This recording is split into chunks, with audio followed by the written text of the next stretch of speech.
your tongue, cause you don't wanna piss off anyone.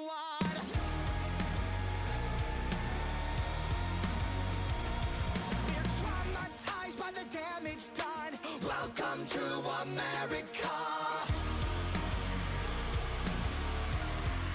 Cause everybody's talking match. Oh no, they'll never let go. Something you said 10 years ago. They're canceling you.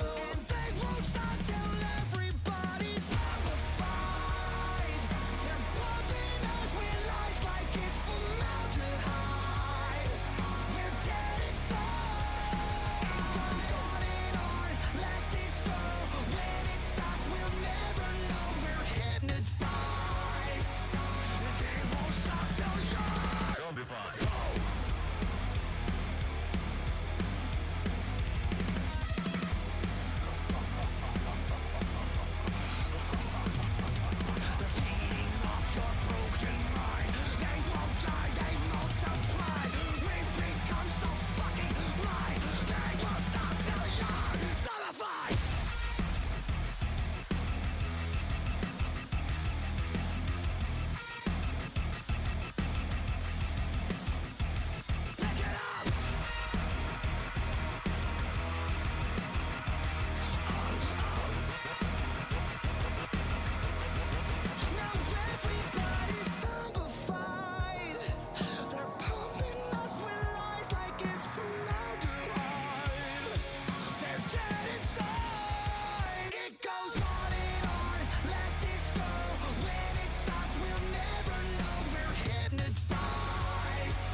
Zombified.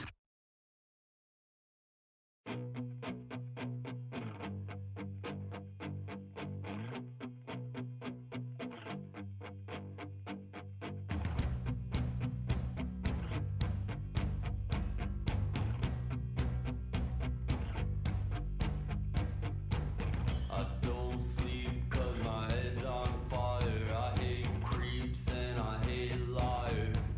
Oh, you want the grave cat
Welcome.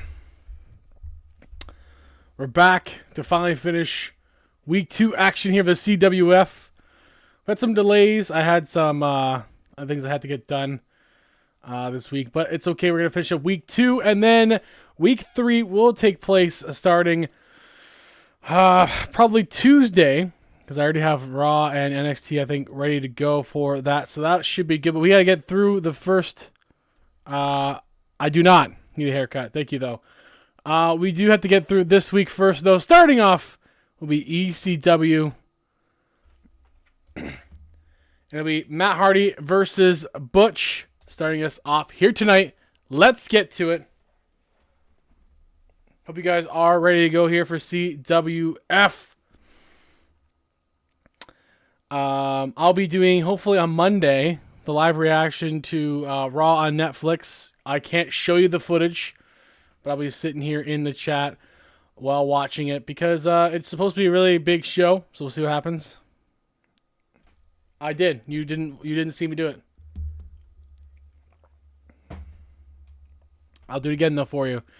I like how, like, you know what's funny, Dev? You guys are on me about drinking water, but I'm literally the only one that outside of streaming drinks water. Like, most of the people you guys watch in my group don't fucking drink anything but soda when you're not on stream. I'm always the one drinking water. Everywhere I go, that's all I order.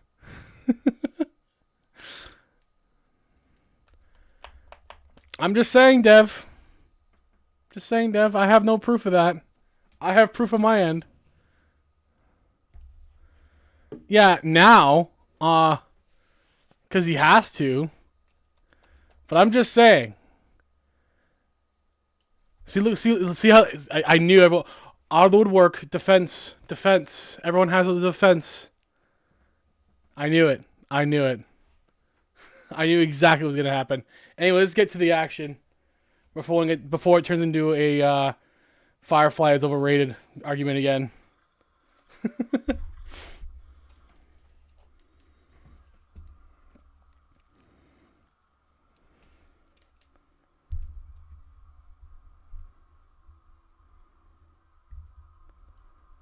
I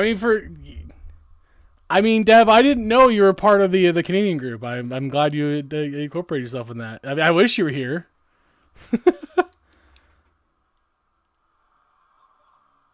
What? Why do I keep losing hair on people? This is so stupid. Oh well, at least it looks better on Matt Hardy than it does on Anna Jay. I don't care about the water thing anymore, to be honest. I'm moving on. Fishes, yes, that you know what? They're probably the number one. I would assume they're number one.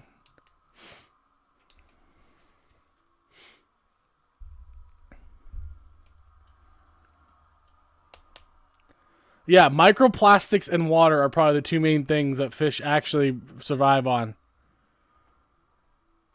We're going to worry about the breaking news for NXT when we get to NXT next week. I'm not going to worry about NXT stuff this week for this night. But we will wait until next week for that. Please. Or you can post it on... You can post your breaking news thing on your actual NXT thing. God, they love that shit. Yeah, they love the microplastics. They eat that up all the time like candy. It was good, Dev. It's another snowy-ass day here, but as expected in Canada, it's pretty typical. Last year, we actually didn't get a lot until, like, surprisingly February or March, which is late, even for us. But it's usually it was, like, super cold, but didn't really snow.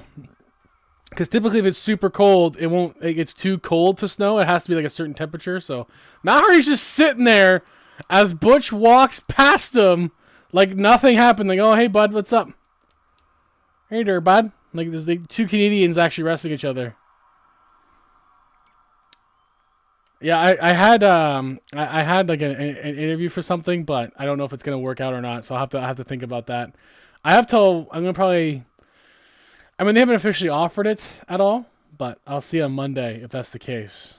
I'm not sure I'm going to take it, though. But here we go. Matt Hardy and Butch starting off here on an ECW.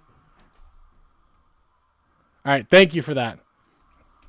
Leave your breaking news on your page thing. I'll still read it, and I will read it out when it comes, and just to make it easier for everyone else at that point.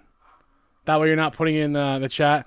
Bald Hardy, Stone Cold Matt Hardy, taking on Butch. The two best names we have in this match. Sleeper hold already on Butch, but he gets out of it. Shattering the jaw there a little bit of Matt Hardy. Both these guys trying to do some more singles, more of a singles push here this season. Breaking away from the tag team partners a bit. Jeff Hardy hasn't been seen much as of yet. It's only been a couple weeks, but Matt Hardy's starting to do his own thing first. Matt into another sleeper hold on Butch, trying to weaken him already, and then upper body and another jawbreaker to get out of it. And Butch seems like he's distancing himself more and more from Ridge Holland into that armbar. Couldn't quite grapevine it, so Matt Hardy was able to get out of that. Takedown by Butch. What's he got planned here? It is ECW rules, so Butch is going to go for the plunder. Trash can here. If these guys aren't careful, that's pretty much where their career is going to go. Oh, God! You heard the thud on the back of Matt Hardy, but he takes a lot of abuse. ECW, AEW, and SmackDown are tonight. We'll be back Tuesday for Raw and NXT. Probably Tuesday, because I think... Actually, it might be Wednesday, because I think Tuesday I'm going to do Night of Champions. Tuesday Night of Champions, because I have to do that still. Or do I do it tomorrow? I haven't decided yet. Tuesday for sure we'll have something going on, though. I might do it tomorrow, actually. I might do Night of Champions tomorrow, because that'll be a fairly short one, because it's not a super long show. And then Monday we'll do the watch party for Monday Night Raw and Netflix, and then CWF Week 3. And then I'll do something else other than wrestling after that for the middle of the month, because I have some stuff planned for the affiliate anniversary. Thank you for the Raw points there, Gwen. I have something planned for the affiliate anniversary. I have a thing on the 18th with just the guys in person kind of thing, hanging out. And then I'm going to probably do the 19th or 20th into the knee drop onto the face of Matt Hardy. Almost got him kick out there. 19th or 20th, one of those days I'll be doing a cooking stream. It'll be the beginning of a new series for that. I bounced it off Lux and bounced off a couple people, and they thought it was a pretty cool idea. Around the world in 80 dishes. I'm going to do 80 different dishes I haven't done before for 80 different countries. And that'll be a series throughout the rest of this year and probably into 2026 as well. We'll see how quickly I go through it, but we'll find out. But we're going to start off with North America because it's a simpler one for me to get ingredients for. The other ones I have to stock up ahead of time because some of them are more difficult. But North America, all the stuff I can get here is pretty easy to get, obviously. So we'll start with that, and it should be good. Including, obviously, the United States will be a part of that one. Another Canadian dish I haven't done on stream before. Doing some stuff I have never done before. Some stuff I have done, but not a lot of my own. Side effect, Twist of Fate. Oh my God, I'm okay. Twist of Fate kick out by Butch. But yeah, we're gonna do that series at some point there.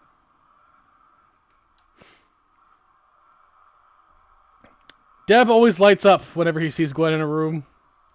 And if you guys missed our Wrestling in Review show that we did, where we talked about in real life wrestling, not CWF related, WWE and AEW and everything in between, Into the Pin by Butch, that'll be on YouTube next week. Hopefully kick out there by Matt Hardy. I have planned to put that up next week on the YouTube, so check out that. Lots of stuff coming out for 2025. That is the plan. If I'm gone in the summertime in the hiatus, I will have stuff to be posted on the YouTube, so at least there's some content coming out. It'll all be downloaded ahead of time. I'll have my computer on me while I'm gone, but it'll all be uploaded and somewhat edited at least in that time. So I still have some stuff going on no matter what. Yes, Dev's been good. Dev's been on fire, you know. I think Dev I did have to reinstall some stuff on my computer. I had to do a complete hard drive reboot just to clean it out. And I think the logo got lost in that, but I'm hoping Devil has it. I'm hoping she does. If not, I think Jeff has a variation of it somewhere that's a bit of a different color. But it's pretty much the same. But he does have a different color scheme. Yeah. Yeah, I'm pretty sure I lost a lot of the images. I had to re-download a bunch of ones. And I can't find my cupcake guy. Because I know I had to redo some emotes and stuff like that. My cupcake emotes that are on stream right now, I don't know where those are now. So God damn it, Yeti.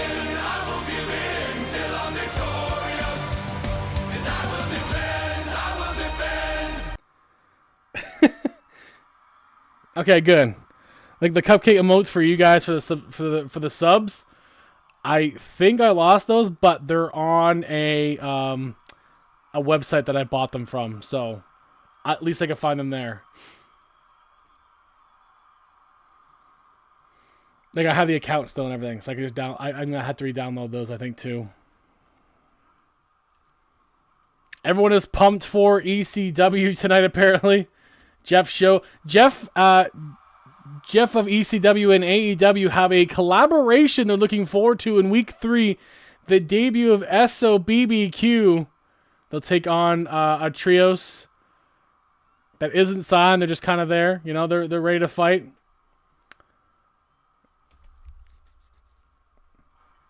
It's going to be Humberto Carrillo, Angel Garza, and they haven't figured out the third person for that group yet.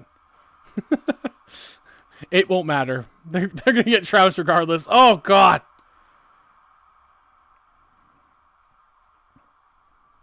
Looking for the bitter end on Matt Hardy. No, powerbomb there.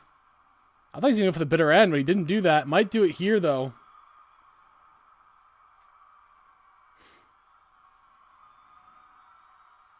And here it is now. Bitter end! Matt Hardy down. This has got to be it. Great opening bout for these two guys. They're just trying to get some wins. Kick out by Matt Hardy. Again, these guys are just trying to get some wins on the board for the season to start off strong. Yeah, it's been one of those days, Yeti. It's been one of those days. Absolutely. Matt Hardy's busted open, of course. Kick off the rope into the pin on Butch. Kick out there. Barely getting that shoulder up. Pure instinct by Butch. Don't worry, nothing fell.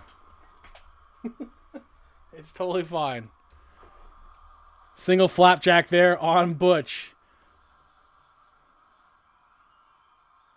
Oh my! What a leg drop! Off the second rope by Matt Hardy. Not a usual move for him. Into the pin on Butch. Kick out again. What does Matt Hardy have to do? He's done the twist of fate. He's done the side effect. He's done everything. He's used the weapons. Going back to it now here.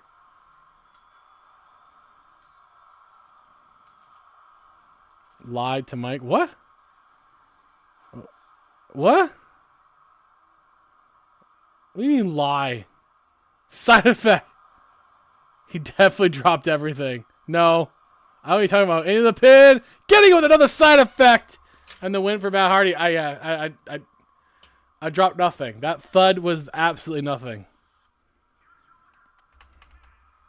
Right now, the mark to beat is a near perfect show for Raw of 4.8. ECW and SmackDown did win last week, so we already have 2 of the shows on the board. We're about to have a third one on the board, I think, here. Unless someone like SmackDown can come up again with another big week, or AEW gets their first big one. I don't know. 4.8 is a very tough thing to follow.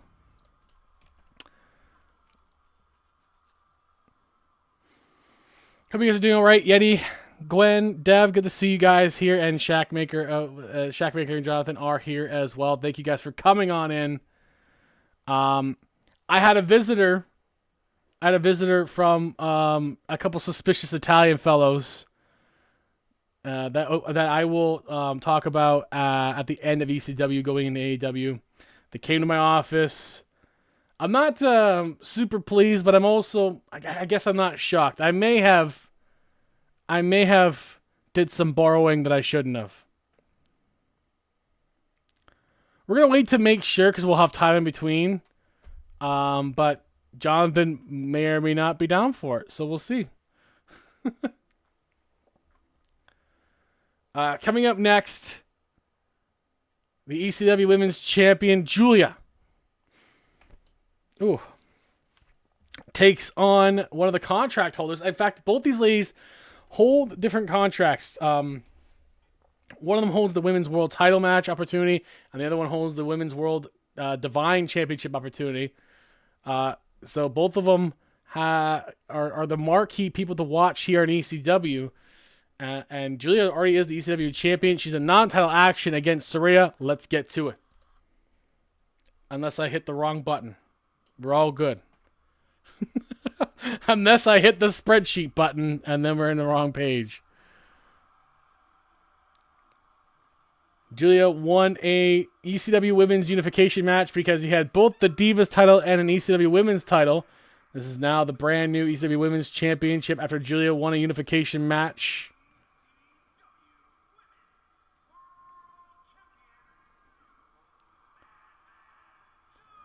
And he's not going to have another one on his show. He doesn't need to. He has less women now than last season. He's not getting 2 belts. He has even less to go for now than ever before. He still has not signed any more women. So, I think he's given up on that focal point because I think he doesn't have enough options that he likes. I wonder whose fault is that. He's also the one that let go of Beth Phoenix, which is baffling, and Roxanne Perez. And Perez immediately won on Raw, so he might regret that decision pretty much right away.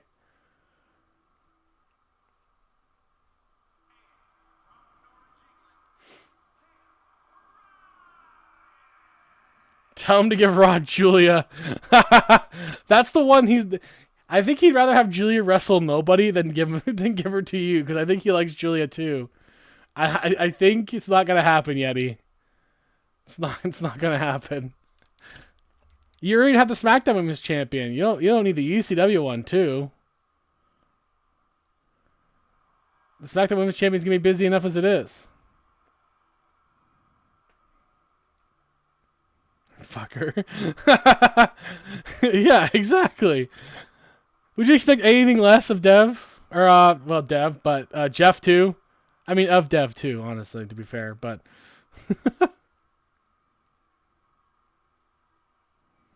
Tell him to give her the ECW title on Raw.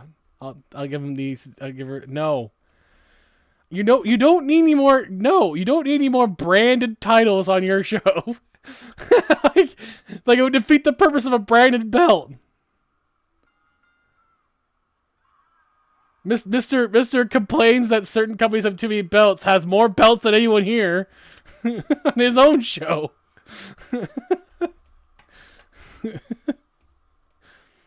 On the ropes. Julia, sorry. What do you mean, what about you, Dev? What about you? Why not?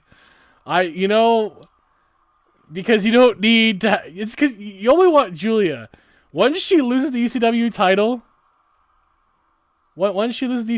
you have no need for it anymore. You just want Julia. It'll just be like tossed aside. You won't need it anymore. You'd be like when Brock won the US title off Tajiri. It'll just be like, I'll just toss the old US title in the bin and I'll give him the New Japan one.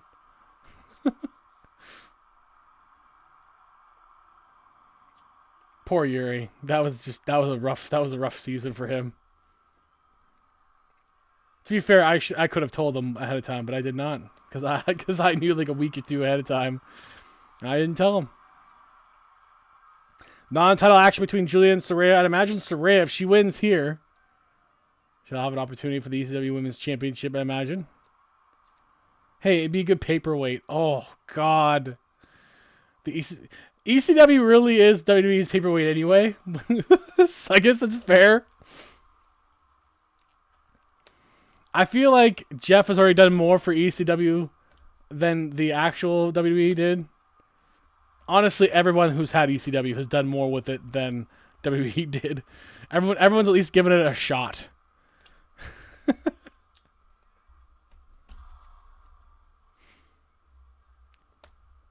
But honestly, overall, I think Jeff's done the best overall job with it. He's been creative. He's rehashing Rey Mysterio and Sin Cara and throwing in Dragon Lee, but you know, he's doing some Triple H booking on that one, but alright. Let's put all the Hispanic dudes in one match, you know, it's fine.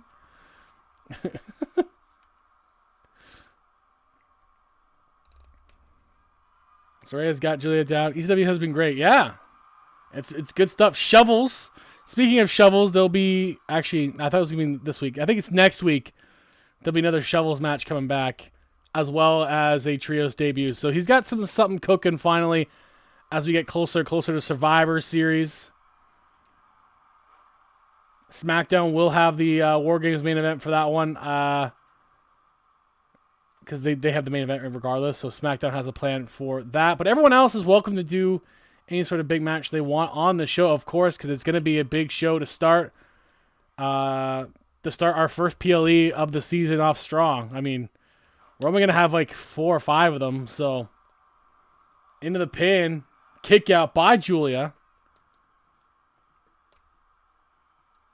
Because I believe the one after Survivor Series will be Barely Legal. Barely Legal is a show where you won't know. You just give me who's facing who, but you won't know what the stipulation is until I spin the wheel that night, and we'll see who's going to be in what match. It could even be a shovels match. Some of the matches that have been created will be involved in that too, just to give it some more variety. Barely Legal.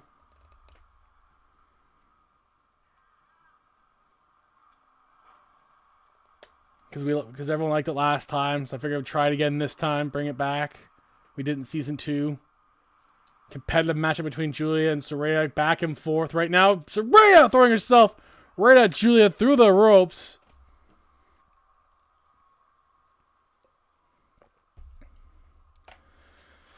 And continues to the outside.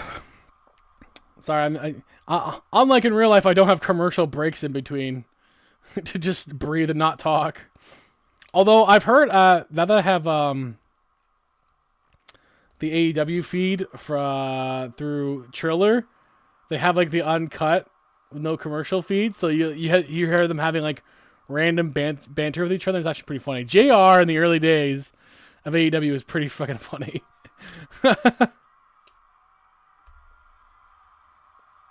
Just tell him to add Ray Phoenix and make it a Fatal 4-Way. Oh, God. He could sign Ray Phoenix and make it a Fatal 4-Way lucha match, and it would be fun. I just think it's funny how he has all the Latino people facing each other all the time. Just say it. It's funny. I don't even think he realizes he's doing it. He's just being Jeff, and he's just going to do what he wants. That's usually the best part with him.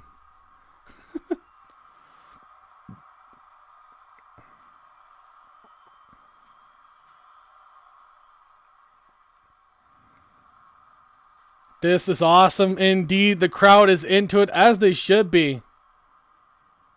Be hard to tell who is who by mask.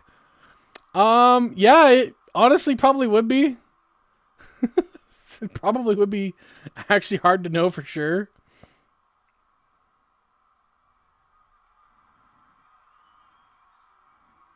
Oh, God! Julia may have spiked her so hard. No. She did get it. I thought she didn't get it. Sorry. Wait, eight's the fire? What? Eight's that fire? What the hell is eight's that fire? Wait, is that fire? Yes. Look, there may have been some fire involved. Some tables may have been lit. It might be currently on fire as Julia's standing there. My, big thumbs. But yes, that was fire. That was fire. She was going to kill her with that fire, Yuri. I don't doubt that. Coming up next, ECW Tag Team match for the championship. Rick Rude and Ric Flair, not the other name, will go after the Dudley Boys, and we'll just see who is the undisputed ECW Tag Team Champion, because there's been some dispute between these two teams. Ric Flair and Rick Rude claim they've never lost it. The Dudley Boys claim they won it.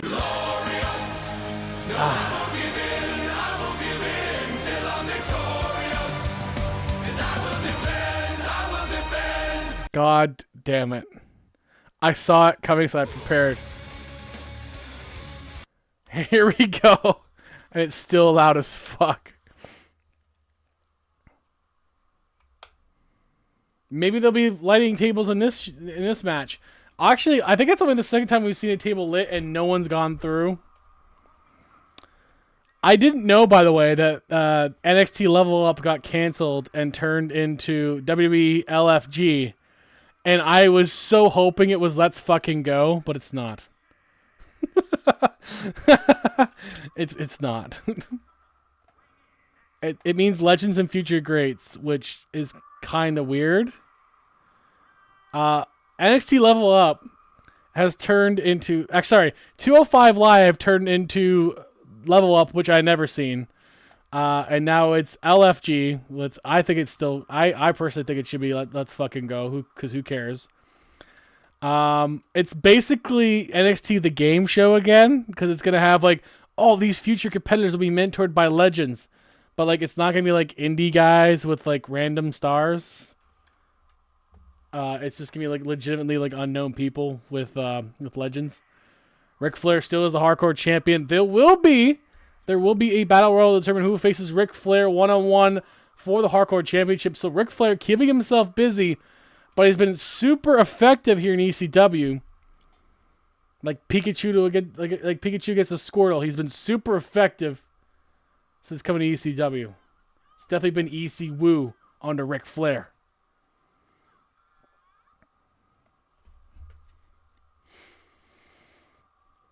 But we'll see who the undisputed ECW Tag Team Champion is, much like we saw who the women's one was. It was Julia.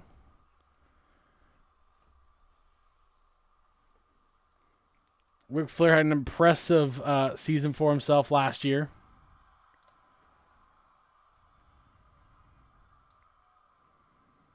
Flair overall in his career is 13-4. So again, very impressive.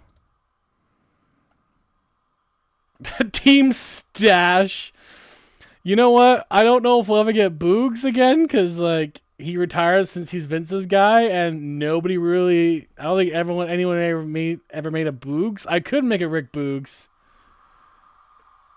but I don't know. He might be too much man for my computer to handle. So Team Stash would be funny as fuck, though. The Dudley Boys here on her home turf on ECW.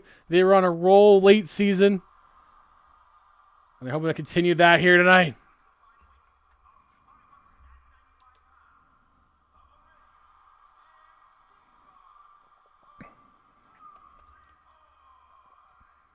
The Dudley Boys.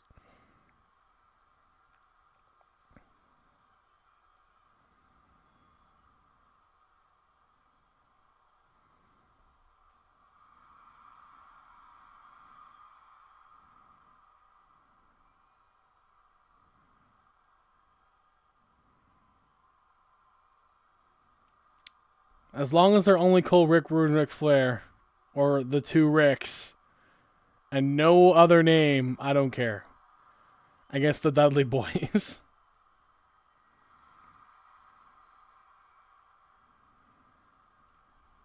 You're gonna love the two newest signings. Is Yuri gonna love them though? Is Yuri gonna love Triple B and Curly Q joining SOBF? I don't know if Yuri will. They're probably going to check each other's mustache and giving care to them. Yeah, every week they're just doing like skincare and hair care routines on their face. Just to keep it luxurious. That would actually be really funny. I feel like the only one that wouldn't do that is Ric Flair, but Rick Boogs would 100% do that. Rick Boogs would be full bore into that.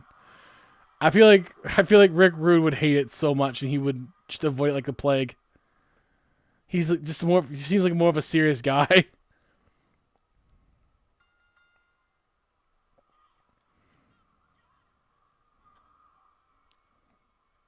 And here they go, locking horns. Here it is, Extreme Rules match. So anything goes, then you don't need to tag. Slow-mo Baywatch stash. No! Their escort of the ring, their manager is actually Tom Selleck. They get Tom Selleck to escort them to the ring. They're the ones that would have Val Venus' old song. Oh, ladies! And then the jazz music. They're the ones that would inherit that song. Team Stash. Because I think that would work. Or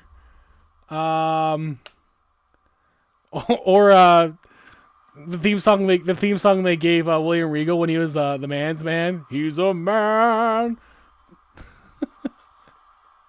Yeah, slow motion comb throughs of the stash. Can you imagine they actually combing each other's stashes? Yeah, it's just Ric Flair, or sorry, it's just Rick Rude combing the other boys' hairs. You know. Oh my god. Let me tell you something, brother. My mustache has never been smoother, has never been brighter since joining up with Rick Boogs and Rick Rude. In a circle combing.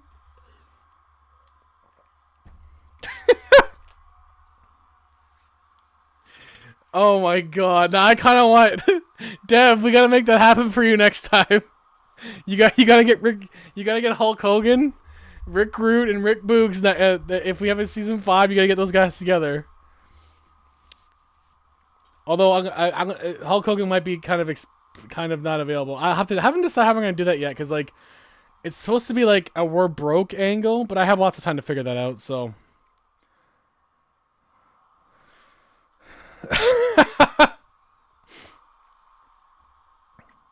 Then they have to be up Mustache Mountain for who is the kings of the stash. Flair stand behind them shaking his head. Yeah, Ric Flair's just pissed. Like, you left me for Hulk Hogan and Boogs. Yeah, we gotta have Mustache Mountain take on Team Stash to see who the kings of the mustache are. And Mustache Mountain can have Bobby Roode, because Bobby Roode with just a stash would be fucking funny. we've come up with 2 new trios involving mustaches. Let's go. Loser loses the stash. No, I can't even picture Hulk Hogan without it. Hulk Hogan without the mustache would be the weirdest goddamn thing ever. I can't even picture it. Stash in a pole match. Alright, bro, here's what we're going to do. We're going to have barber shears on a pole, bro. And the team that gets the shears, bro, trims the other team's mustache.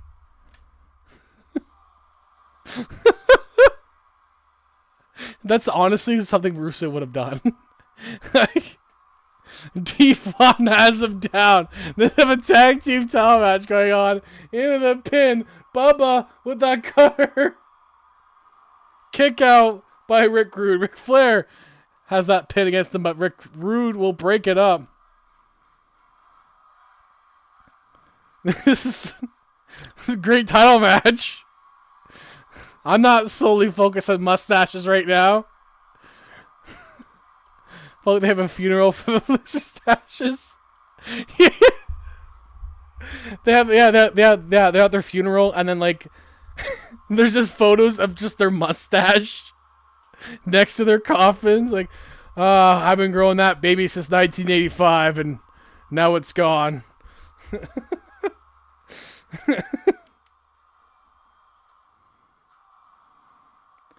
Brother, I've lost my mojo, and I've lost my Hulk of powers, brother, without that mustache.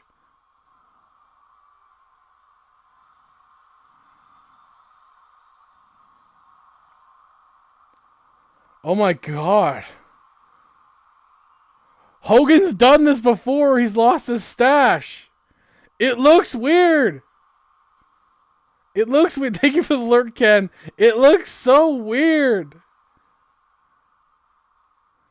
No, that's not that. that won't do for me, brother. What the fuck did you do? Nothing, Ken. It's okay. Lucy T shows their lives falling apart without the stashes. It's just Rick Books crying in a shower somewhere, like just like the water dripping down, just with a Sarah McLachlan song playing in the. Well, let me tell you, brother. You think you have what it takes to take my stash? I don't think so. But let me ask you something, brother. What you gonna do when the Hulkster and all the Hulkamaniacs run wild, and shave that stash right off your face, brother? Dev. This whole tag team title match has become about mustaches.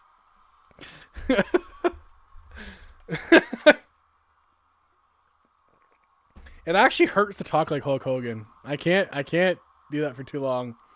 Ric Flair into the figure 4 on Bubba. Not that it matters anymore. Sorry, Ken. This is what you walk into. DDT on Flair. We stash all the jokes. No. This match needs to end so we can hopefully move on from the mustaches.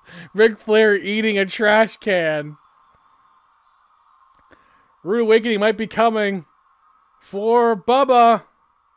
Gets him with the Rude Awakening.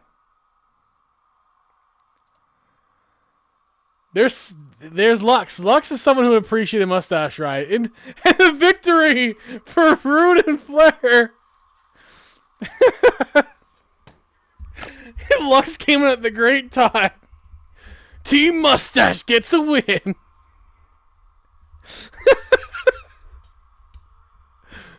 Oh, brother, you got blood in that mustache, brother. I'm going to help you wash that off.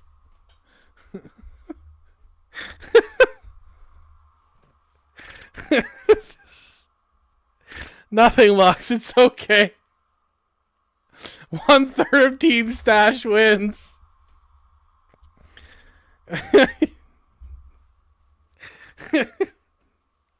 New tag team champions, Ric Flair and Rick Rude. They win it back. Hi, Lux, remember me? No, she forgot about you, Dev, entirely. She's like, who's that Dev guy?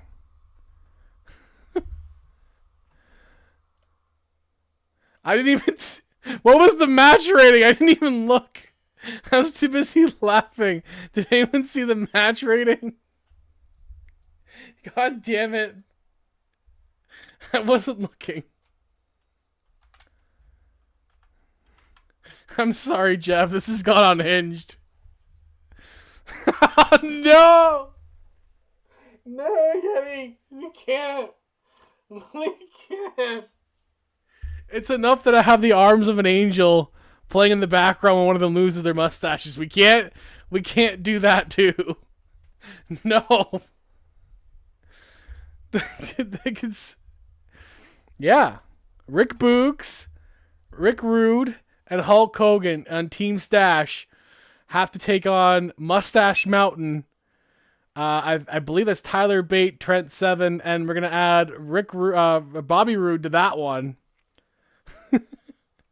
And we're gonna see what Team Stash wins.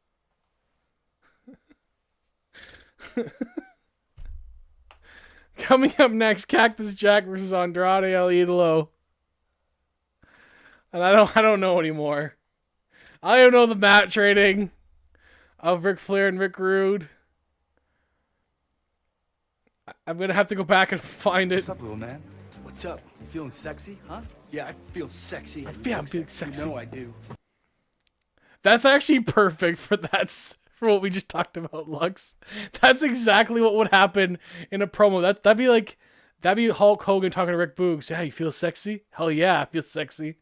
Think of the merch. We just sell mustaches for kids. No, Dev, what'd you do? Oh, thank you. Okay, he took a screenshot for me. Thank you. I thought you sent me. I was like, oh no, what'd you do now? It was a 4.5. Thank you, Dev.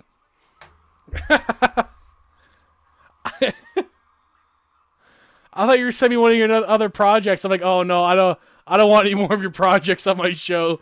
We're gonna have two of them already.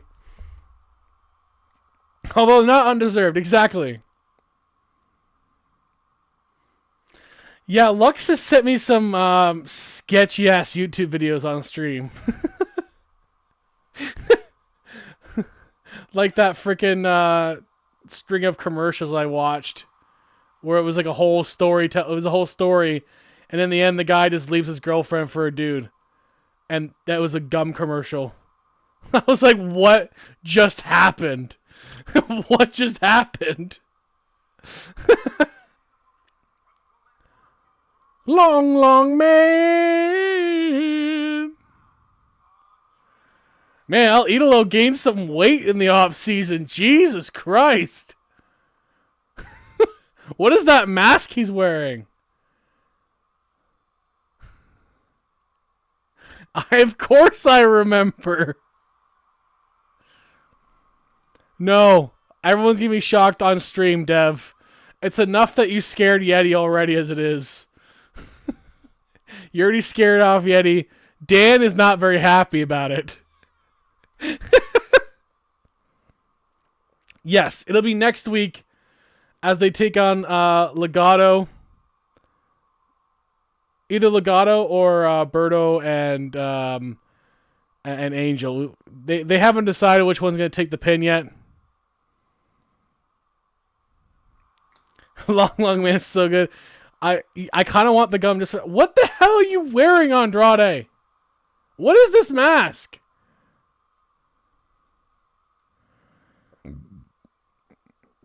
You did. The thing is, like, Yeti, I got a different Andrade that was a better Andrade, but it didn't show me his mask. So, like, the Andrade itself looks like a better Andrade, and it's got a better moveset, a more accurate moveset and everything. But it didn't show me the fucking mask it had, and it's awful. I have to change it. His mask has a hair lip. No! It's for third-degree burns. Andrade El Idolo taking on Cactus Jack. Although he doesn't have a ponytail either. The preview gave him a ponytail. I'm changing this Andrade. I'm going to leave. Matt Hardy has to change. I'm going to change this Andrade, but probably back to the other one. Maybe he's bald. Maybe he's bald, Andrade. Yeah, maybe. Hair lip Andrade. We have Villager Joe on AEW and Hair Lip Andrade on ECW. Nice moonsault by Andrade on Cactus Jack.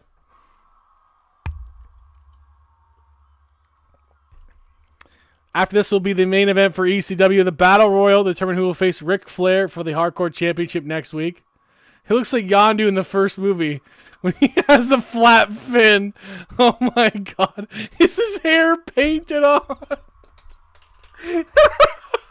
ECW has the most jacked up roster, apparently. Oh my god.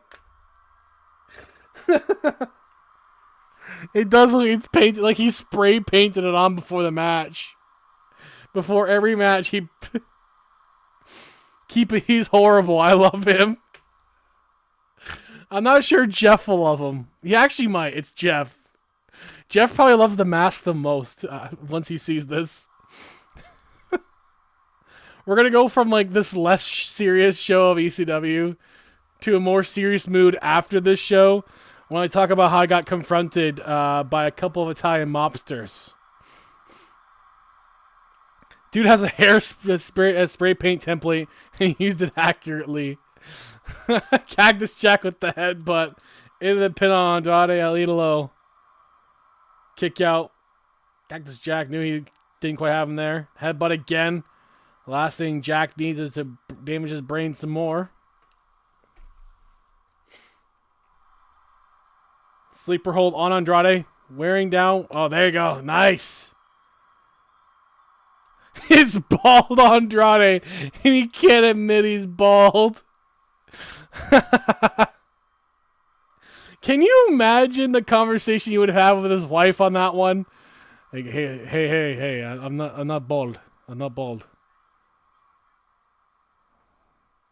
See? Not bald. He just has like hair tattooed on his head. That's what it looks like. It looks like he tattooed hair on his head. And now it's like glistening. Into the pin. Kicked out by Cactus Jack.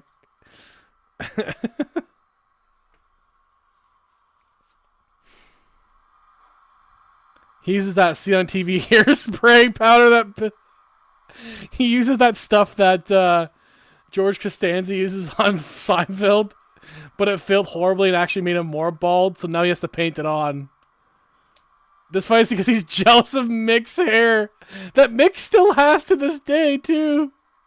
Mick can still grow a whole head of hair.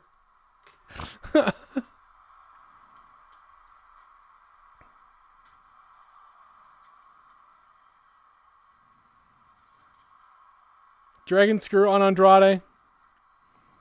By Cactus Jack. Nice swinging neck breaker there. DDT there by Cactus Jack. He's got him down. He's done most of the damage to him here. Swinging neck breaker this time. And Lux sends me a video, and I'm always curious when she does that. Okay, GLH means great looking hair. I know this one, actually. God damn it. No. Oh my god. That's what he uses. Like, it does look like that's what he uses. Yes.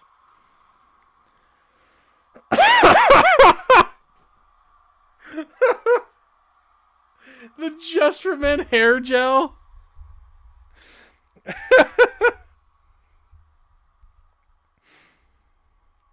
Oh my god. What's your great promo idea, Dev?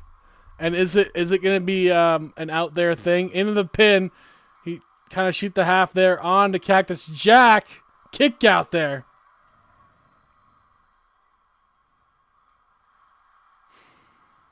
AEW has a packed show for them tonight too. Good, six solid matches here. Devilmancer will continue her comeback trail, trying to look at this figure 8, stealing his wife's move here, wearing down those legs of Cactus Jack. Devilmancer on her quest to become AEW champion and women's world champion by taking on Ivy Nile. We'll see Booker, Farouk, and Lashley versus the New Day in another figure 4 here. Oh, yeah. I could do that, Dev. I could. Sheamus and McIntyre versus Big Show and Daniel Bryan. And in the main event, AEW Tag Team Championship, Ricky Starks and 6 versus Darby and CM Punk in TLC. You know what? I'm just a voice. I'm coming. And I'm fabulous. I'm gonna do it probably tomorrow. Yeah. Oh, sorry. My voice is hurting it already. I'm probably gonna do it tomorrow, and then Monday I'll do the live reaction to Raw on Netflix. Again, can't show the footage, but you guys can watch along with me still if you have Netflix, and we're gonna react together. Because I think it's a good opportunity to do at least one. I'm gonna see how it goes. Just chilling with you guys is fine with me. So, oh yes, there is a couple promos on AEW tonight. AEW promo heavy tonight. SmackDown has a few for me to go through as well. Cactus Jack on that was going for that spike pile driver, but Andrade rolled out of that spike pile driver.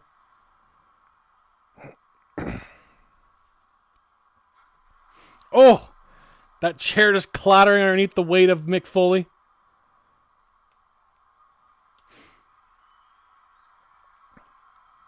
Trash cans are the weapons of the week here in ECW.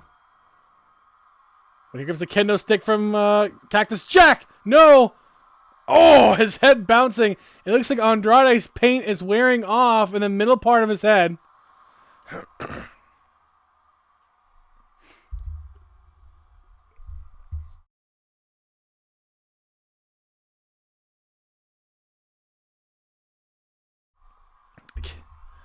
Oh!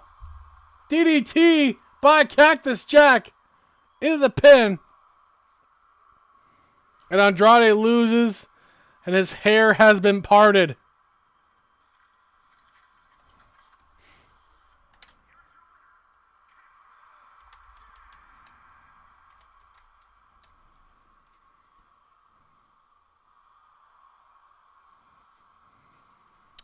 I'm hoping, Eddie.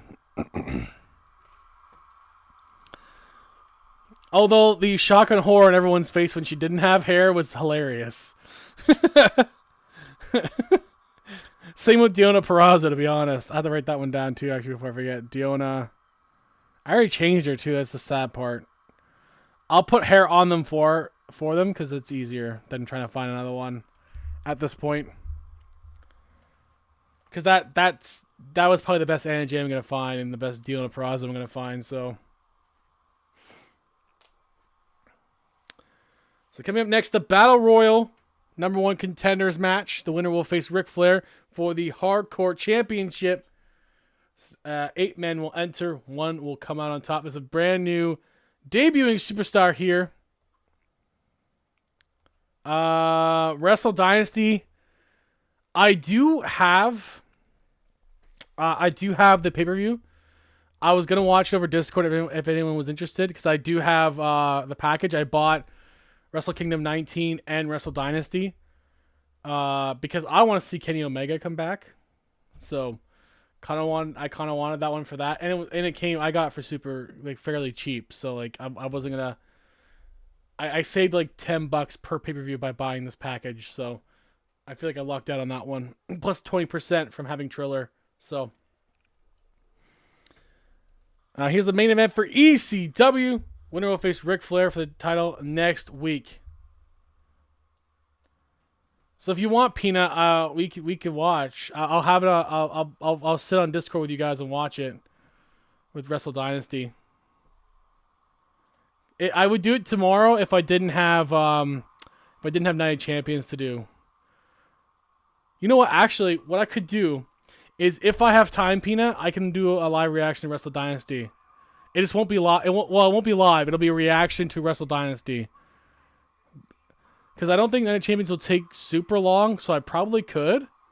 But I don't know how long it's gonna be. I don't know how long Wrestle Dynasty is gonna be either. So if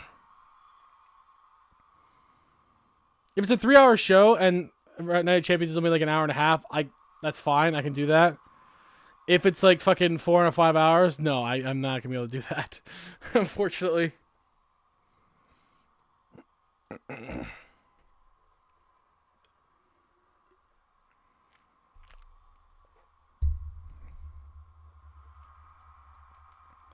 Destrucity!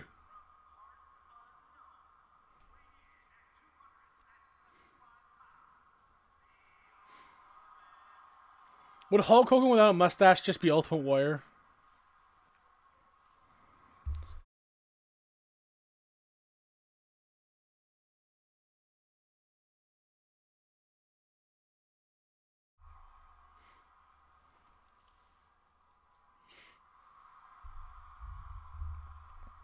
You do want to see it? Okay, cool. Cool.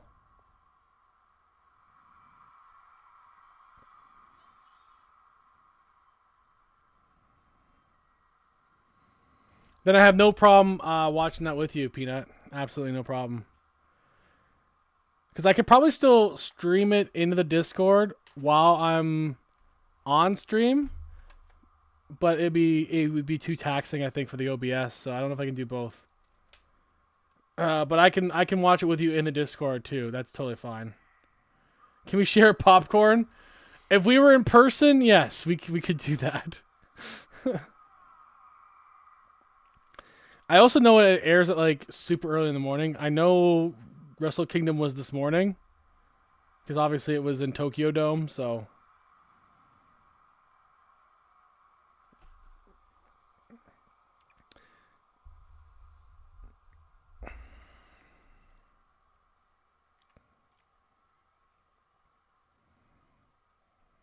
I want popcorn too. Well, you know, Lux, you can watch Wrestle Kingdom with us if you wanted to. It is a New Japan wrestling show, so it is more of a sporty feel to it.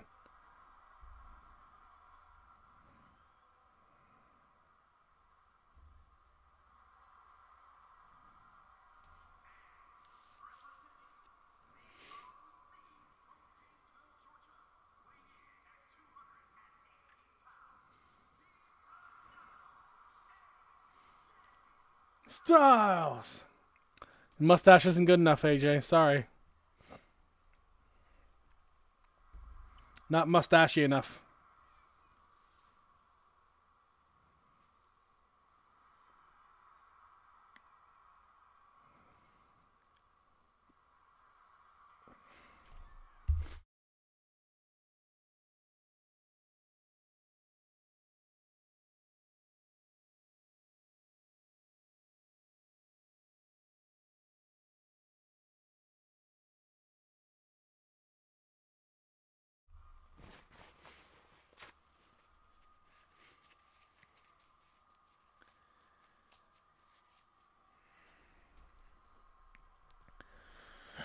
Doodle doot doodle doot doodle doot doodle doot.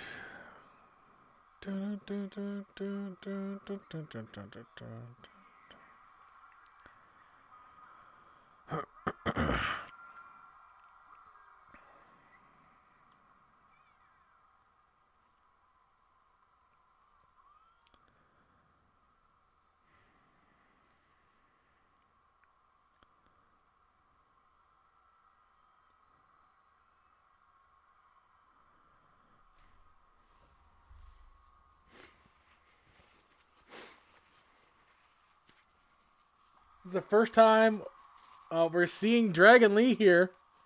Welcome to ECW. He was won by ECW last week, so he gets to come on to their show.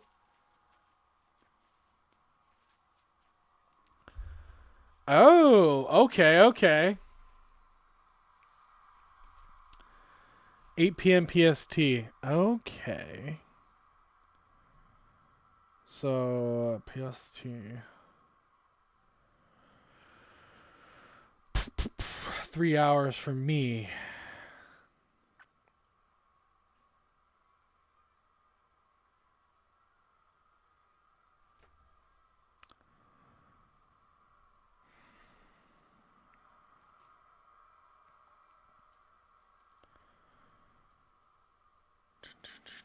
I'm just calculating this really quick here. 11. It's possible. It's possible I'll be done by 11.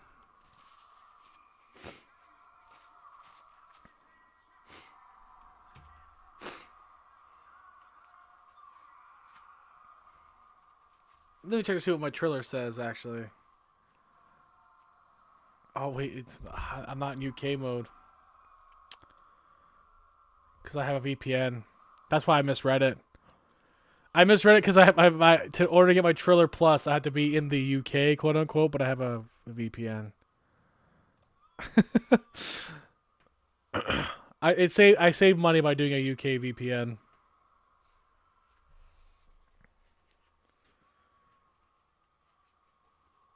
Because I'm not keeping Sportsnet for TNA, and I'm not buying fucking HBO for. I'm not buying American HBO Max when I already have Crave, just to get AEW.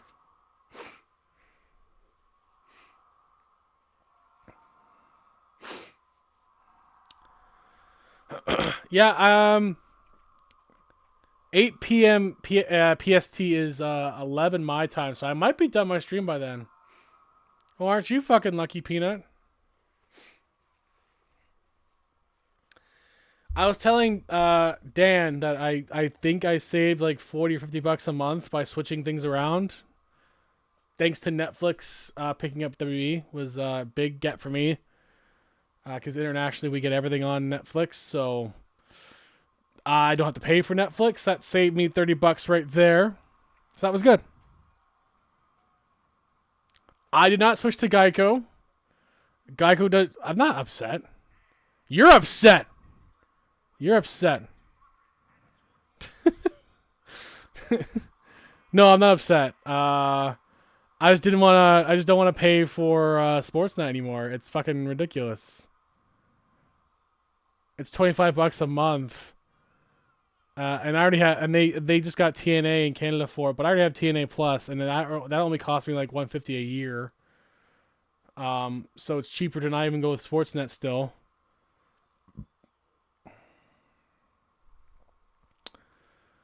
I don't know, Peanut. Maybe. I might be down for that, Peanut.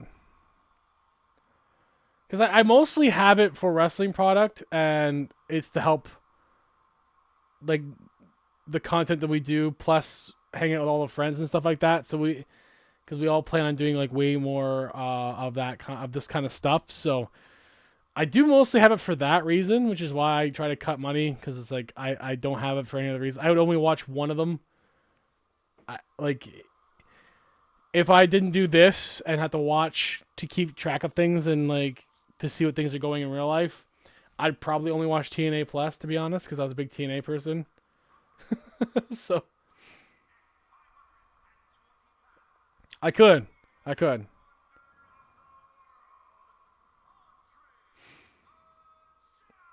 Oh, that's true. I forgot about the honey thing. That's true.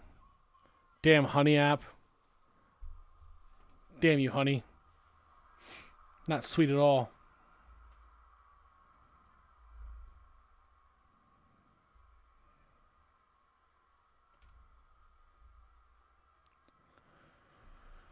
Yeah, what a sketchy ass app. like seriously. I'm glad I stopped using it a while ago, because fuck that app. It also never saved me anything anyway. It was fucking useless. Most of the time, like, the websites that I was on already had a deal going on anyway, so the Honey app was useless. Because I personally only shop when there is a deal. Otherwise, I don't bother. I very rarely buy anything full price. The only time I bought anything full price was this game.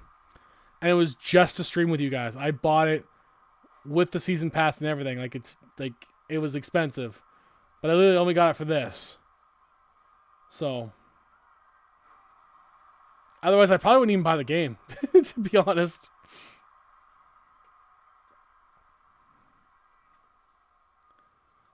Because outside of the My GM mode, I just don't have as much interest in it. Doing it with you guys on this, though, I'm fine with. Because we're doing something with it, and it's fun, and we enjoy it together. Look at this double choke slam at Sin Cara by Hurricane and Shinsuke. These guys were a team last season, but it's every man for themselves in a battle royal situation.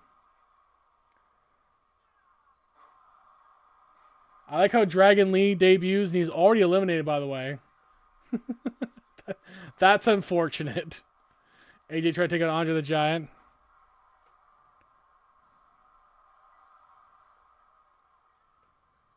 Yeah, it's true. Oh. I mean, it's not true, Twitch gods. I mean, no, it's not true, Twitch gods. No. No. Yeah, don't give me honey at peanut. Whatever you do. Dragon Lee debuts only to get eliminated first, which is funny as fuck.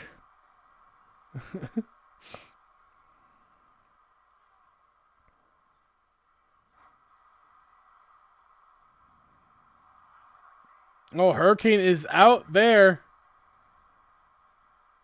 Do do do do do do do do do do. Okay, it's not honey. All right. I mean, don't link Twitch. Yeah, no, nothing. Twitch, nothing. He's just donating to my Patreon because I have one of those. I definitely just didn't make that up. Shinsuke's eliminated.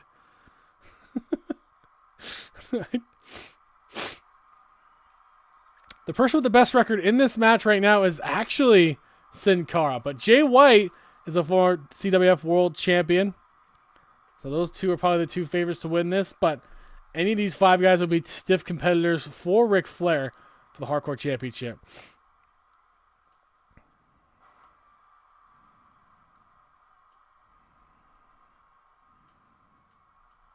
Do, do, do, do.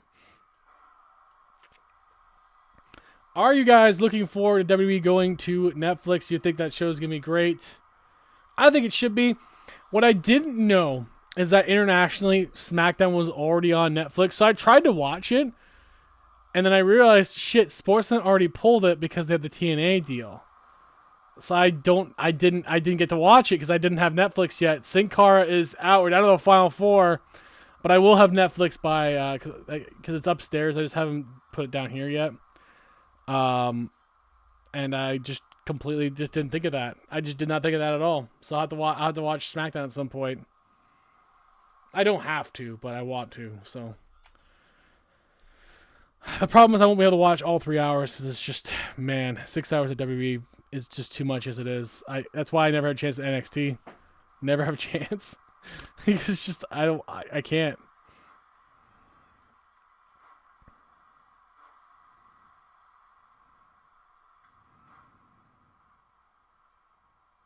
Down our final four, who will face Ric Flair for the championship? Ultimate Warrior, AJ Styles, Jay White, or Andre the Giant. Four very different styles.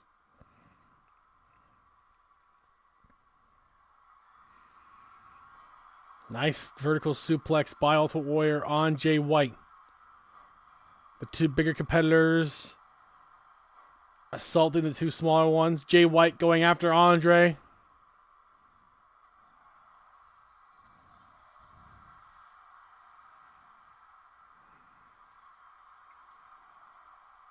Jay White with a DDT on Ultimate Warrior, but you gotta get those big guys over the rope to win this matchup.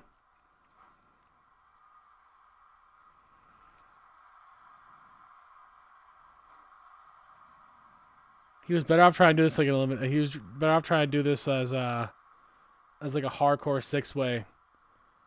Because I don't think it's gonna work out for them quite the same way. But I appreciate Jeff trying to try shit. So.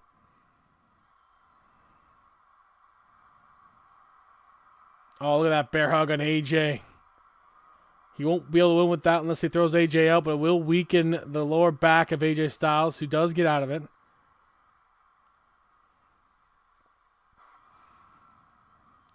Hey. Get your mind out of the gutter, Lux, all right? All right? That is just rude. That is just rude.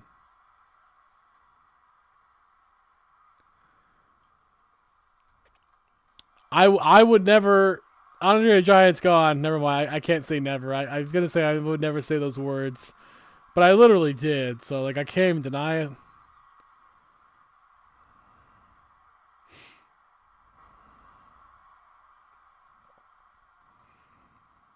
Down on final 3 now. Jay White, Ultimate Warrior, and AJ Styles.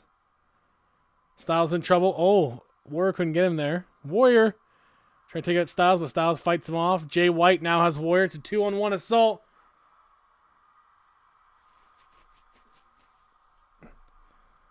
Now I'm careful with my words with Lux there. AJ is out by Jay White. Jay White about to do Blade Runner on Warrior. No, does it half and half instead.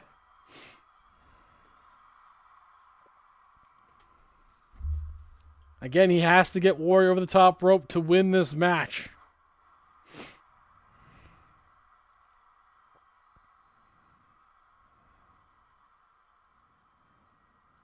Warrior's out. Jay White wins. He'll face Ric Flair for the championship.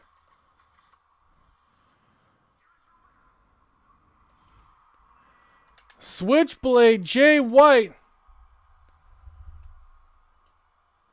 What did I do? Yeah. Total Angel Lux over here. The same person who says I'm an angel is the same person that would stand outside in the bushes watching me in a rental apartment in New Zealand if I was ever down there. But totally innocent Lux over here.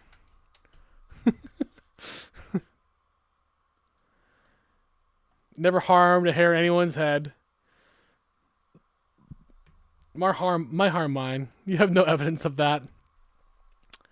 That's true. I mean, I would do the same thing too, Mike. That doesn't make it better, Dev. That doesn't make it less creepy. Like saying I would do it too doesn't make it better. like, that makes it worse, actually.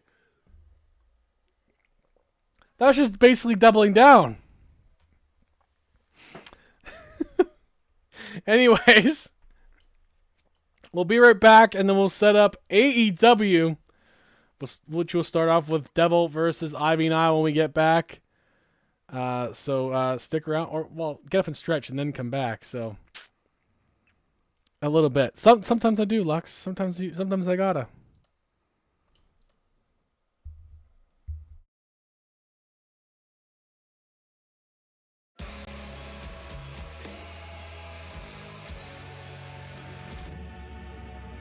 Born from pain, inside my veins, bred for war, begging for more. None shall mourn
Hello, welcome back. We have AEW coming at you here, but first, earlier this week, I had an altercation with a couple of Italian gentlemen. I'll be honest. I may or may not have been borrowing money from an Italian family with significant power in wrestling, and I haven't been paying as much as I should have into it. So I'll just get to the story here. We'll just get to the story here.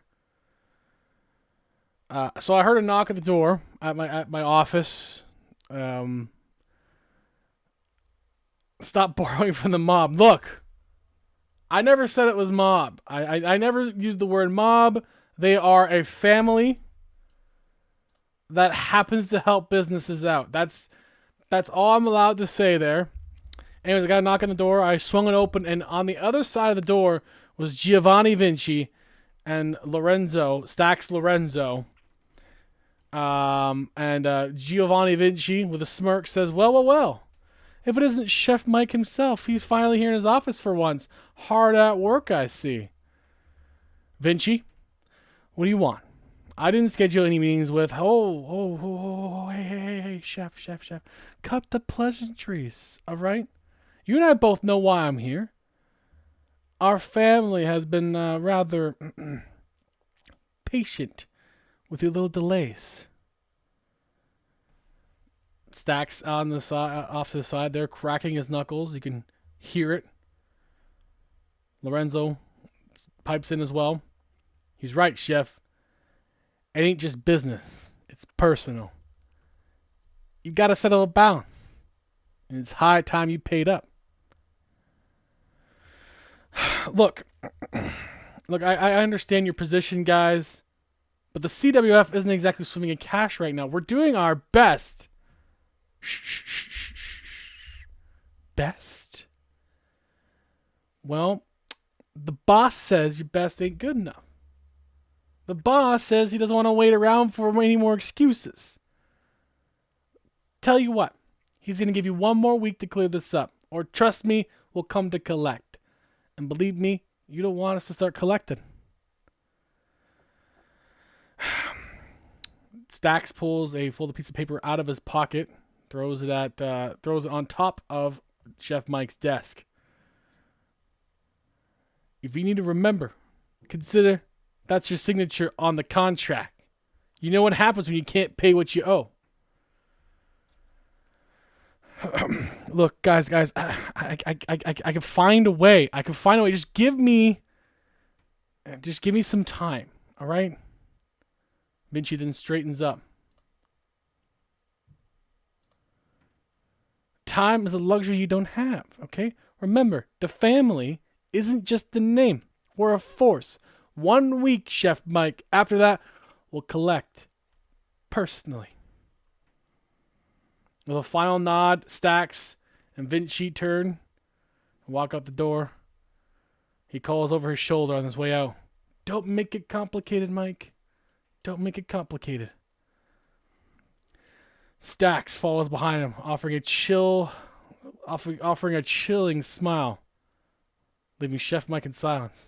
The tension lingers in the air as the camera zooms in on a piece of paper lying on the desk. The time has been ticking. You know, we've had a stronger start this season, so I think we're gonna be able to pay up a little bit here, but to make up the rest of the money, it's gonna be a little difficult. It's gonna be a little difficult. I've done, my hair is ridiculous. This is why my hair is like this. Okay, it's been difficult. All right, it's been getting better. Our viewership is up again, and we're generating interest and money again. But guys, it's a lot of money. I don't know if I can bring it back to you all the way. So.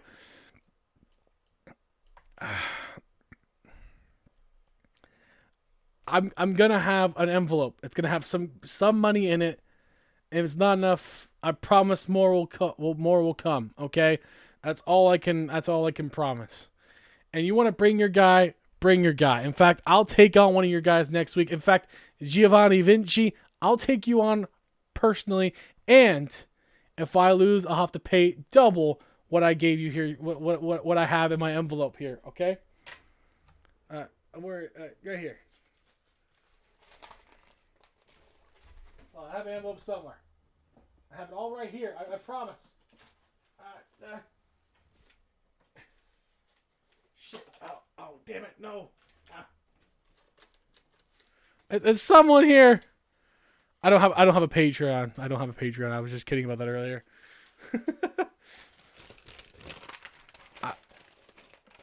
It's here. It's here. I assure you, I have cash here. I have cash here. Let's just get to AEW. Devilmancer being escorted to the ring with Lux, against Ivy Nile in Devil's quest to become world's champion by the end of the season. She could get it soon, as AEW's put her name out there already after a great match last week. But Ivy Nile can stunt everything she's been building up for since the ending of Ring of Honor with a win here tonight. Let's go. Don't worry, guys. I have everything under control. I'll fight Vinci,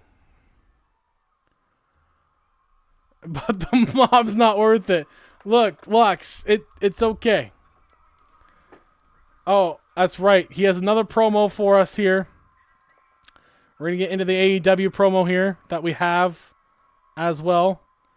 Dev, where did you send that to me?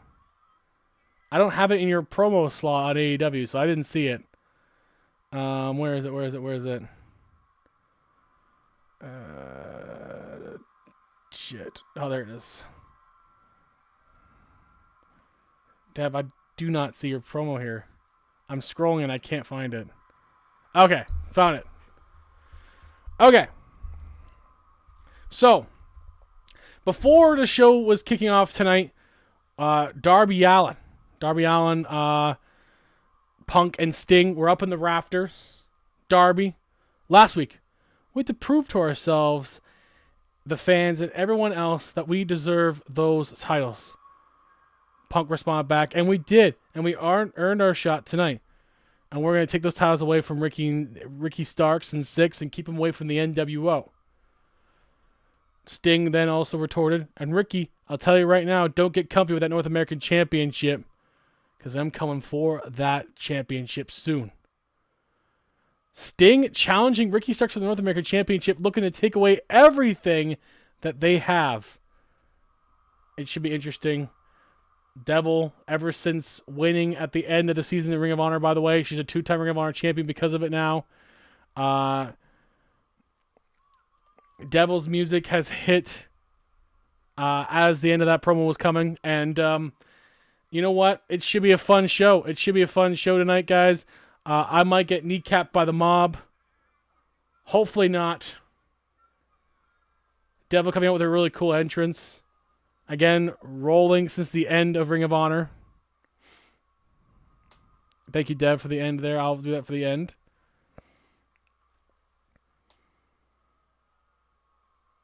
She slayed Nebby. In fact, she beat her down so hard. Nebby said she is on hiatus to recover from her injuries and retrain after the shocking betrayal from Devil. Thank you, Dev. I appreciate it. Devil looking to defeat the 13-1 Jordan Grace, who hasn't appeared yet this season, as she's buying her time, waiting for someone to challenge her. And Devil right on her way here tonight. But maybe Ivy Nile, who did give Jordan Grace a bit of a run for her money last season, could have an opportunity at it again. But Devil will be a fresh face that's never faced Grace before. With Lux also here in AEW, it's bit of a different feel and look in that locker room for the women. Ivy now taking it right to Devil, but Devil countering immediately. Devil has been, like I said, hard to keep down. She went pretty deep in the women's tournament for the Divine Women's Championship last season. She wants to get back on that trail again. She finally won her first singles title. Once again, beating Nebby, becoming Ring of Honor Women's Champion, the last one for Ring of Honor. No, you didn't die. I mean, you didn't. You're there. Don't worry, Lux, you're there. You're not dead. Look, if you end up dead in the back of someone's car, it's because of the mob, okay? And I'm very sorry.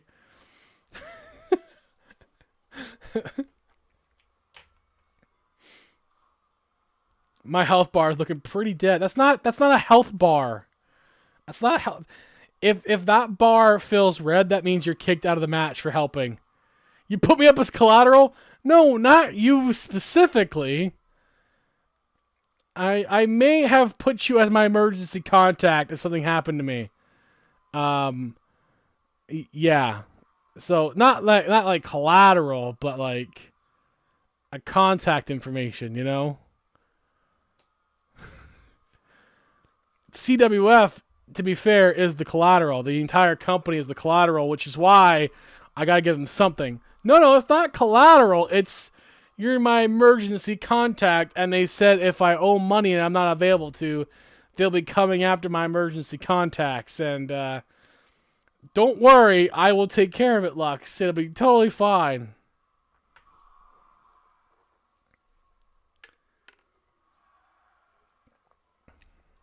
You become their concubine.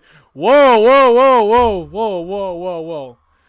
Dev, you're assuming a lot here. Look, this is legitimate business that loaned me money, and I happen to owe the money back. That's it. No mob, no concubine. It's just a family with a lot of money that was willing to help me out. Okay, that's it. No mob here. All right. Devil just continuing to toy with Ivy Nile at this point. Just those quick strikes. Now trying to fight back though with those kicks. Do you have any horse meat recipes? You know, I don't have any horse meat recipes. But if I wake up with a horse's head in my bed, or someone else's head in my bed, maybe. Yeah, I might have to, Lux. You're right. You know, I don't think it's going to be necessarily a problem. I have security at my house. It's fine. No, I didn't. There's no cannibal. I'm not eating anybody. I didn't go right to cannibal. You just assumed I would eat. Never mind. I was not going to finish that. Into the pin. Kick out by Ivy Nile. As Devil continues to wear her down. You know, typically that's not the kind of head I need in my bed. Okay, Lux? I'm just saying. Plancha just grazes Ivy Nile, almost misses that, does get her with it.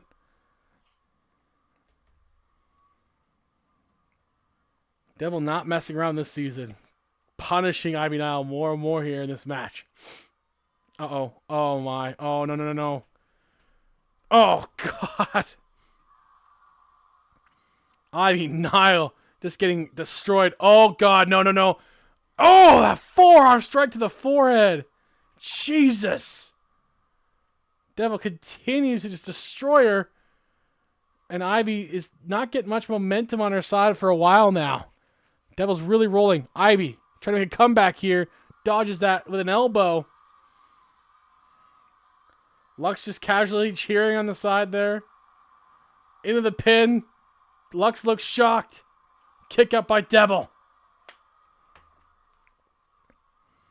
Ivy now getting pumped up, ready to finish off Devil, but Devil wisely rolling out. But Ivy falling right at her, splashes into Devil.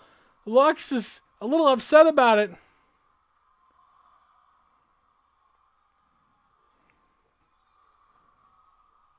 Oh, Ivy now thrown into Lux.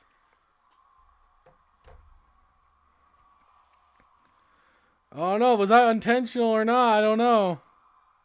The count is on. It could be a double count out here. But Devil gets out of it, rolls back in the ring. Because you felt like it looked good, you know? Devil has Ivy now at the count of 9. About to finish her off. Oh, no. Oh, God, that forearm strike. And that's gonna be that elbow. Sorry, the elbow to the chin, knockout blow. Thank you for coming. Devil wins again.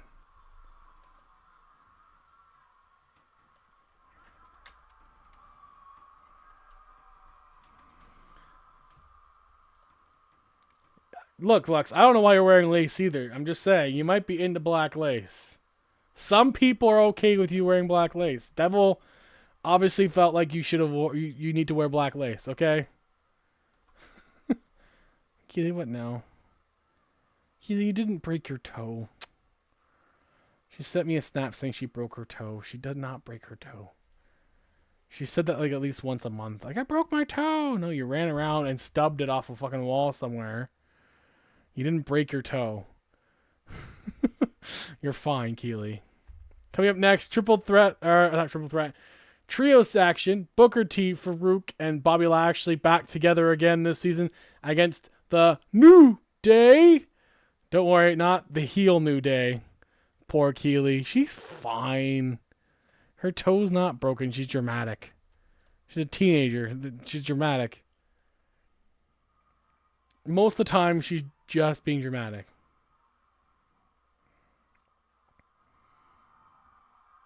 She wants me to acknowledge it, so she'll come downstairs and make a big deal about it. She might even be watching now. Who knows? If she's watching now, oopsie.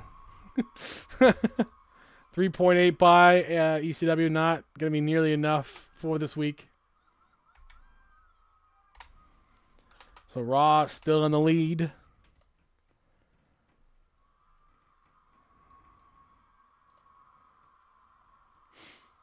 The winning packs. What packs do I have here listed for week 2? Oh yes, Meat Planets is a pack this week.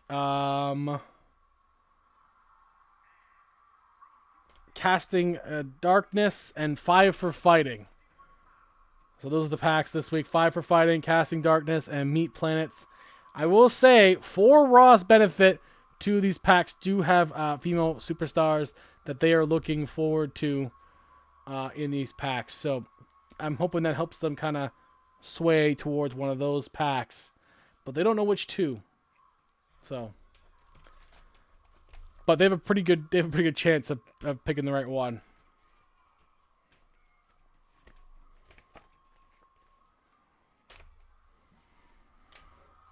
But they're on track of winning this week, unless AEW has a 5-star match, 5-star night for the rest of the night. My match on this show tonight, I have a match tonight against Noam Dar, will not count against AEW's score.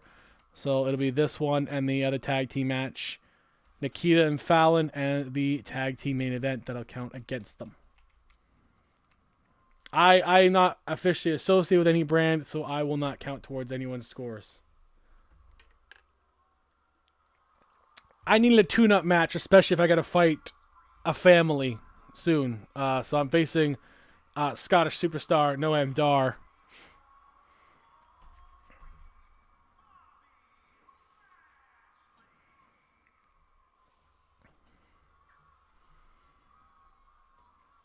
The Almighty.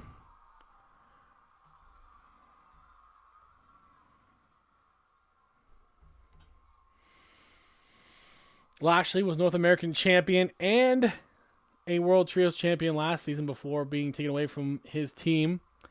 They reconciled their differences since then. He also became a tag team champion, one half of them on AEW. So a very successful season 3 for Lashley.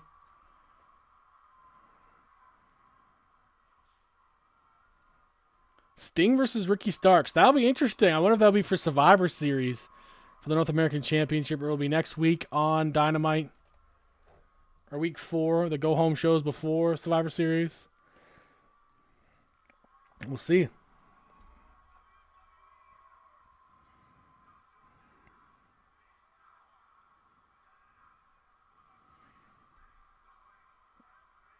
Oh, damn. The greatest of all time. Says Big E. It's a new day. Yes, it is.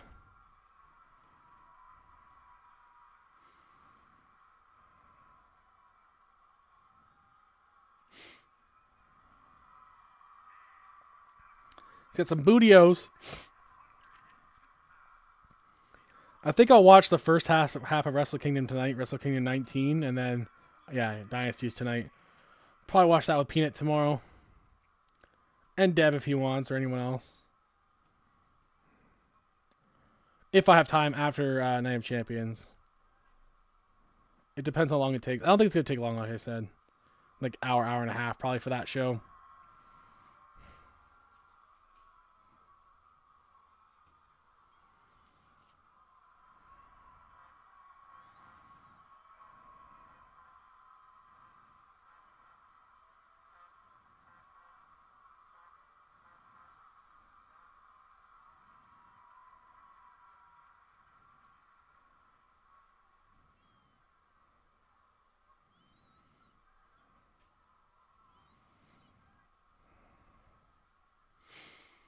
Do. Here we go, 6-man action on with one of the greatest stables of all time, the New Day. Taking on Farouk, Booker T, and Bobby Lashley.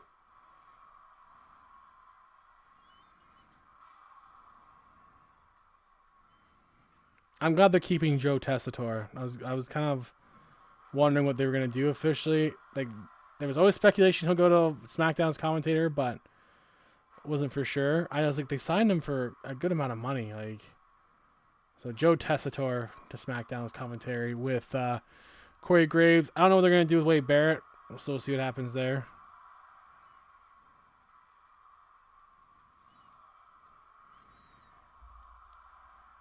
Farouk beaten down by Big E there.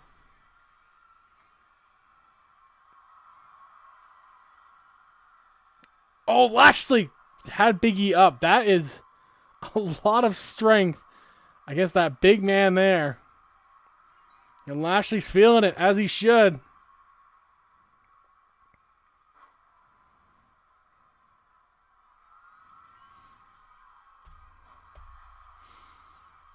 And now Big E returned the favor on Lashley. These two big, meaty planets.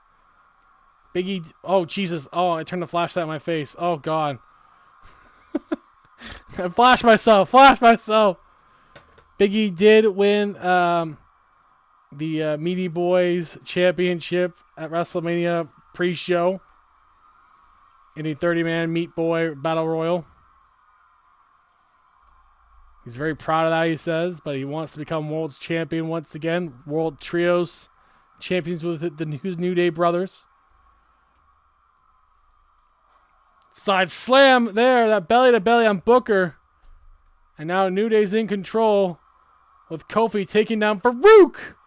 Big bulldog there.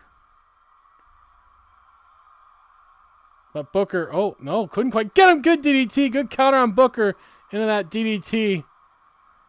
New Day, the more experienced trio. Despite the experience of the other team, this team knows each other better than anyone else. Good double teaming by Big E and Kofi on Farouk into the pin. Kick out. Another pin attempt there. Kick out again. New Day wearing them down. Farouk trying to fight back both of the New Day.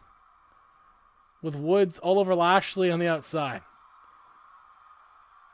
Farouk with a shoulder tackle. And another one. In comes Booker to help out. Booker goes after Big E.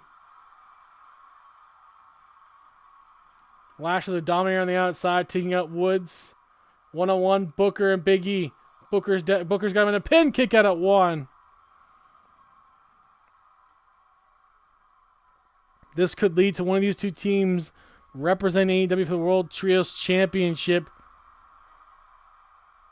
after the Shield versus New Day feud. Into the double pin here. 2. Kick out. Double kick out at 2. Wow. Both Woods and Big E kicked out at the exact same time at 2. Bulldog by Woods. Big E, clothesline on Booker. Oh, and Woods going right at him. Great sequence for New Day. Booker float over into a neck breaker.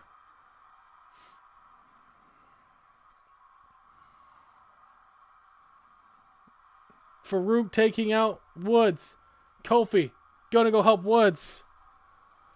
It's Booker and Biggie in the inside. Cadabra in the chat if you guys want, by the way.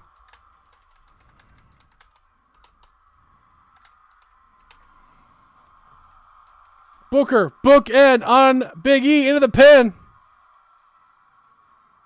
And he gets it. New Day beaten. Booker T gets the win.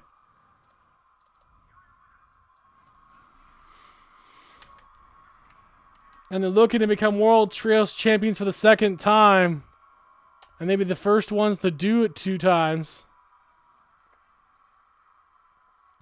We will have a Women's World Trios coming. It will be a Women's Trios Classic that I am going to have started in week 4.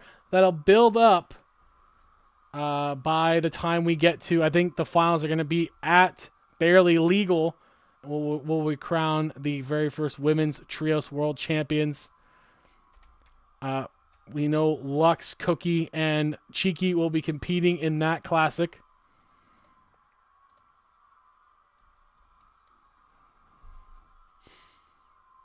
Coming up next, it's a little warm-up match for moi as I take on the Scottish superstar Noam Dar, the supernova himself.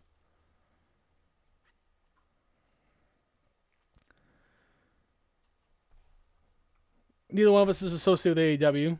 I just needed a guy to warm up with, and Noam Dar offered, so here we go. And he hasn't competed much, so I figured let's give him a shot. Let's give him some time on stream here.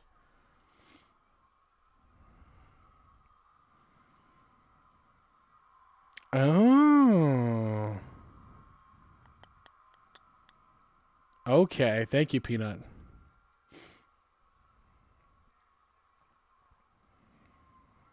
I wouldn't mind saving like $100-something a month. So, I mean, nothing Twitch, nothing. just free advertising. It's fine.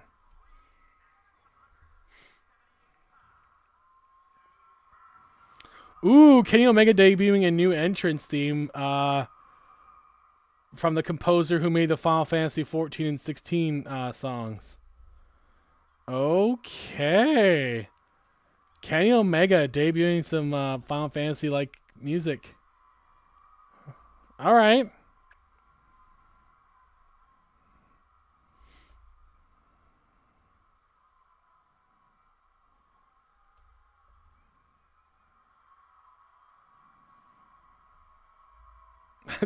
Fat two walking behind Solo with his hands up going, I love you, Solo. It's the funniest fucking thing. Like, why would you walk around like that?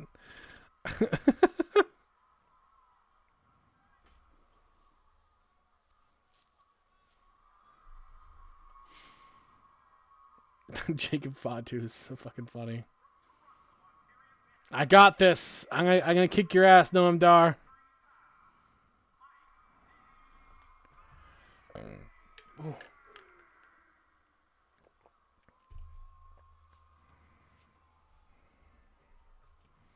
What the hell even is Supernova 11 anyway?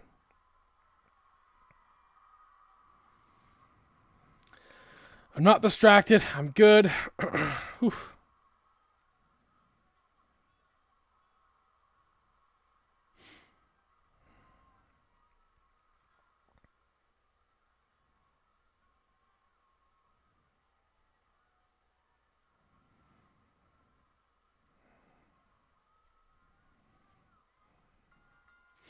Oh, it's a One Piece reference, you goddamn nerd, Noam Dar.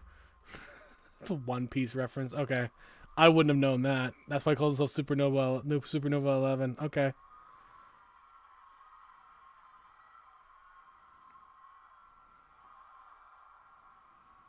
Alright, Dar, come on. I'm gonna bite those Scottish hands. Yeah. I'm ready to go tonight. I'm gonna not let any distractions affect me tonight. In my warm-up. Oh, no, I'm Dar with that pendulum facebuster. Oh, my God. Yes, that's right. The chef can fly. He's going to go for it. Oh my. Missing the splash, though. Dar will take advantage.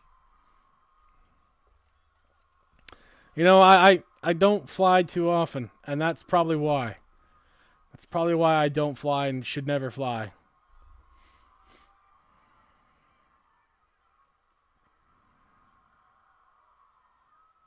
Noam Dar staring at the ref.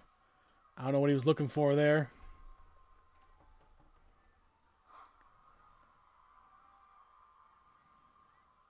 Noam Dar having control of the match right now. Stomping on Chef's hand. Kick to the back. Mike's in trouble here.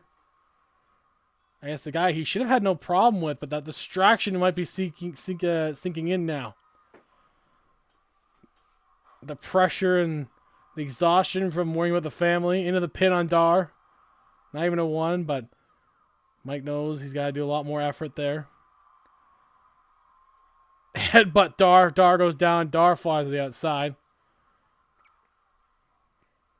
Mike toss him across the ring. Oh my. Good luck. Oh my God. A jumping sit out right on the stomach of Dar. Was going for that pop up, but Dar blocked that pop up powerbomb. Kicking the knee, it didn't affect him too much, but those knees will be eventually hurt anyway if he doesn't watch himself. A downward spiral by Dar into the pin. Kick out.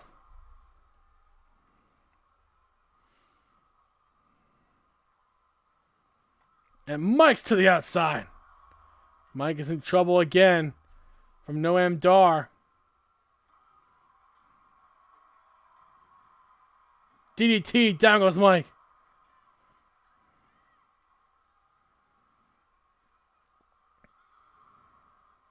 Wrenching that arm. Rendering that hand useless. That's not good. I gotta cook with that. I gotta cook with that, Dar.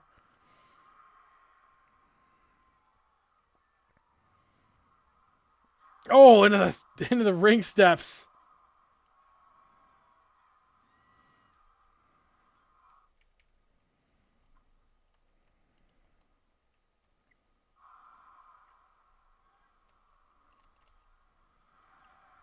Oh, into the ring post he goes.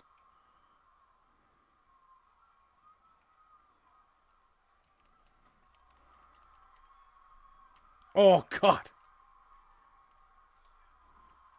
Noam Dar getting beat up here. Oh, splash into the corner. Down goes Dar. Oh, no.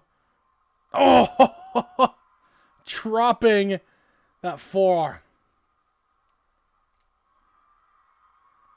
And now he's feeling confident. Oh, that leg. Dropping it over. Oops, missing that. Oh, dropping over the leg again. Into the pin this time. Dar might be out of wind. Kick out at 1. And just runs him over. Just continuing to wear down Dar.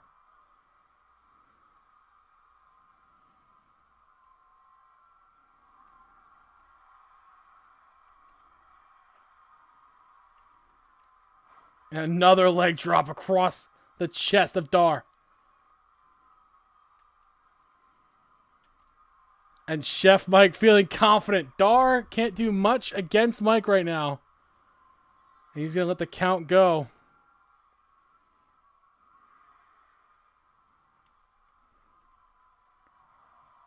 Oh, he's confident. Oh, gets him that pin. Quick pin on Dar. Stacks him. Kick out at 2. Dar reversal. Reversal again by Chef. And a kick out there. Good sequence.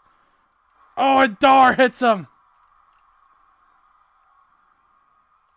But a kick out at 1.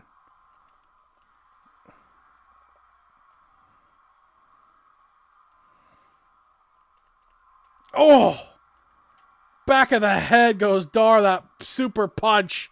Back of the head of Dar. Kick out at 1. Dar still getting up.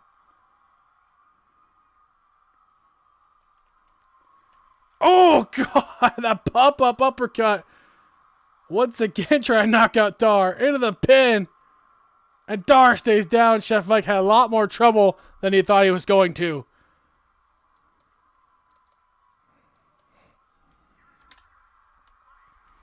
That distraction may have affected what the... What, oh, come on. Don't.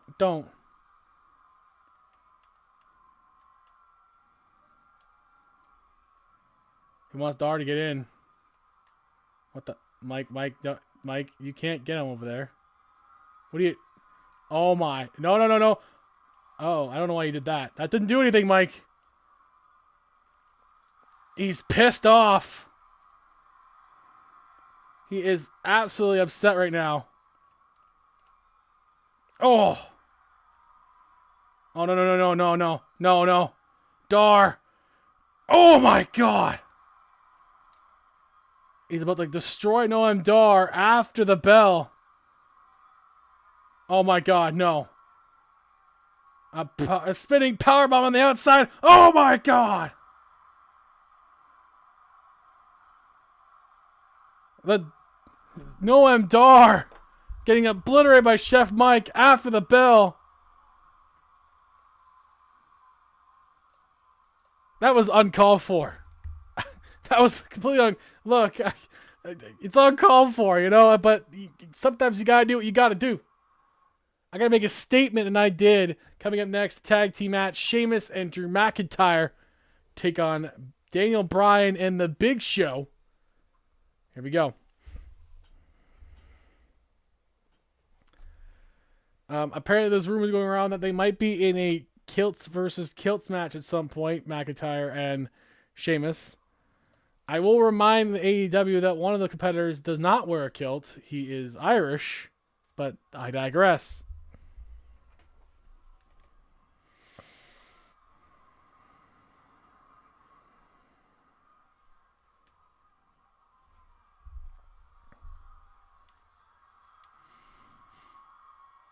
Now, this man definitely wears a kilt. This is the manliest man to ever wear a kilt.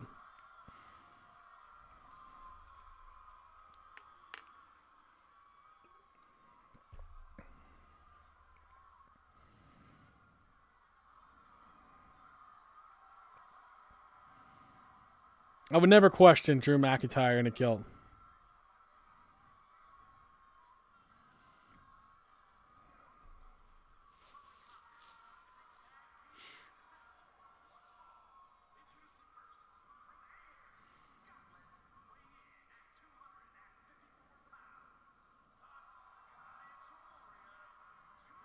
Drew McIntyre.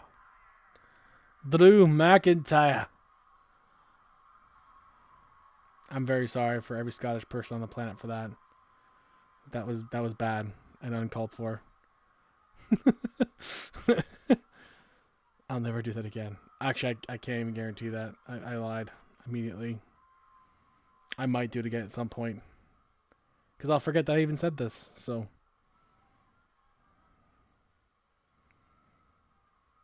But you know what? That's life. That's life sometimes. You don't always get what you want. It is a Rolling Stone song.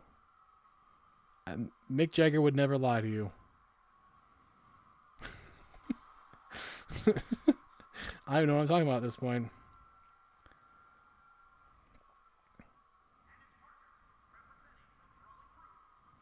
Not anymore. Not in this reality. Fuck the Brawling Brutes. He's now the Celtic Warriors, the Celtic, according to Dev, so.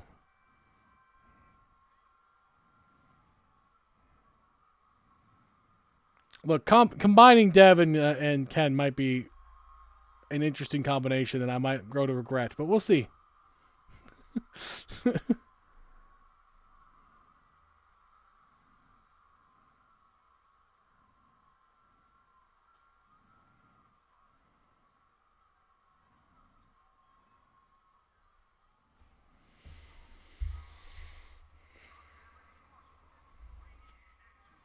Daniel Bryan and Big Show I don't know if they've ever really teamed up before. I've never heard if they have or not. I know Daniel Bryan has a tag team championship with Kane in the past, so he is familiar with a bigger guy dynamic on his team,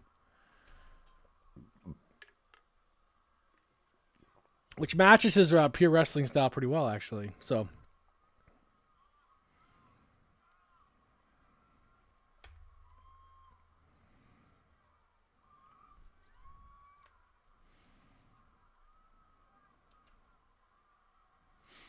Do, do, do, do, do, do. Now Have the House Always Wins from Julia Hart. The house always wins.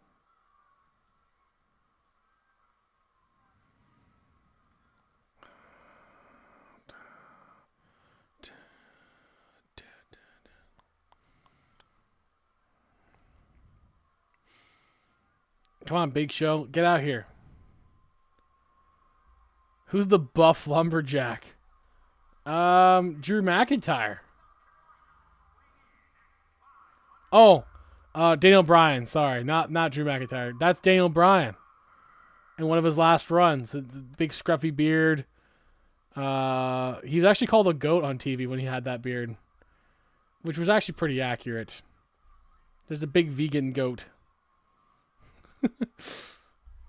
Not even that big when he's teaming up with Big Show.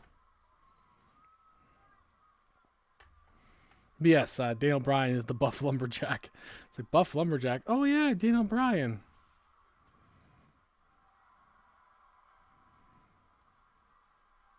I mean, he is a super vegan, so, he is kind of a lumberjack.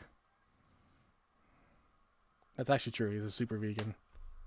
He's not like a militant one, though. That's just what he believes in. He doesn't go like, oh God, your guys are gross. Which is good, because that would pretty much hurt his brand. Is he like a Monty Python lumberjack? Probably. I would say that's probable, Lux. He might be like a Monty Python one. Daniel Bryan on roids. Hey, he was in WWE. There's no guarantee that he wasn't on roids, all right?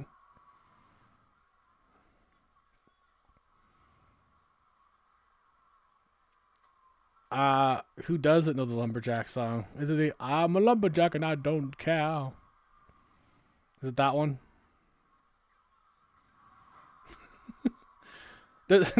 I'm sure there's a few. I actually knew a couple at camp that were like legitimately like lumberjacking songs. They were kind of funny and they were also kind of dumb.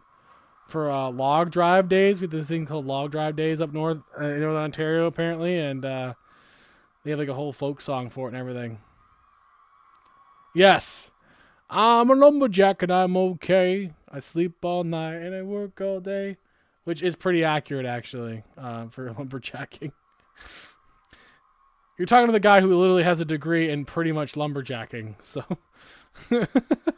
I do have a diploma. I do have a college diploma in basically modern lumberjacking. So I didn't become one though. I decided not to do that, but I didn't have a passion for it anymore at that point. But I do have a diploma in modern lumberjacking. So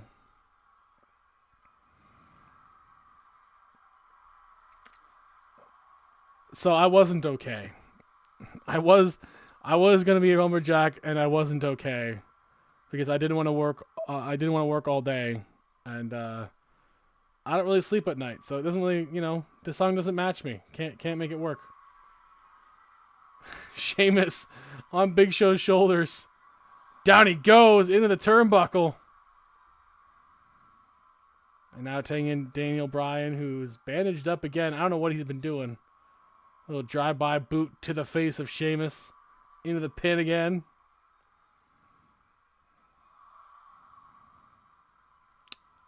Yes, exactly.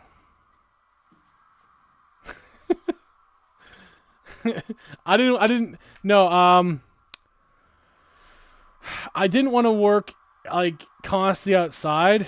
It's It's one of those things where it's like, by the time you're in your 40s and 50s, your body won't want to be outside all day, laboring away. Your joints and muscles and all that will be constantly on fire. They pay you a pretty good amount of money, but that's the thing is, it's a lot more to it than people would imagine. And trekking through the woods, even in the wintertime, it was going to be treacherous and too much. And again, after a while, you're not gonna you would never like it. You know, I would never like it anyway. You have to like really, really, really want to do it in order to go through with it, and I just didn't. The difference is, Lux, I can be a chef in my 50s and 60s and be fine, and still be able to work. There's little to no guarantee that would be a thing for lumberjacking, so I didn't want to work. Trying to work in the forest in my 60s, when my body just wouldn't allow me to. Like my body at that point will more likely not allow you to. There's not a lot of 60-year-old forestry techs. I'll tell you that much. A lot of them become college professors or just retire and are at home doing nothing. And I didn't want to be that guy. 'Cause yeah. But yes, Peanut, it's not like a degree, but like I have a college diploma in forestry, which is basically modern lumberjacking. So, but yeah, no, I never really pursued it. I don't know. I felt judgment, Lux. Just saying, you know. I felt your judgment.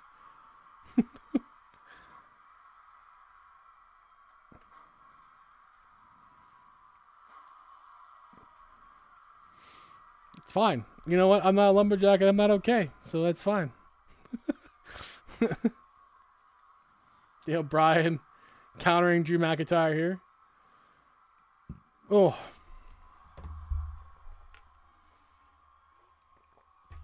Sheamus was knocked out of commission. Now he's back on the apron, though. But Big Show's barely been in this match. It's been mostly Daniel Bryan versus McIntyre and Sheamus. And he's done a very good job, to be fair, against McIntyre and Sheamus. He's worn them down really strong here.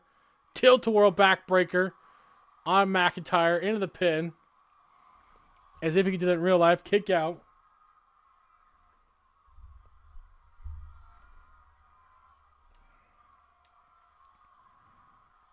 And now he has McIntyre in his corner, where he and Big Show can work him over here. Tornado DDT by Bryan in the corner. But instead of taking in Big Show, he lets Sheamus get tagged in. Again, Bryan not tagging the Big Show. Might regret it. Sheamus with a big slam there into the pin. Kick out by Daniel Bryan at just a 1. He takes a lot of punishment for a man who's been often hurt in his career. That's probably why he takes a lot of punishment. He's like, no, I felt more pain before. You can hurt me some more. Sheamus wisely tried to take out Big Show there. Give me a little cheap shot by Sheamus on the Big Show. Oh, that chest of Bryan getting clubbed. But Bryan right back up.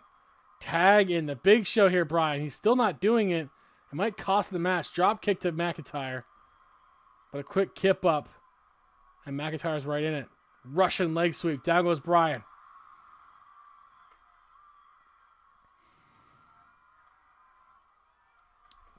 Daniel Bryan, the non-judged lumberjack in the ring.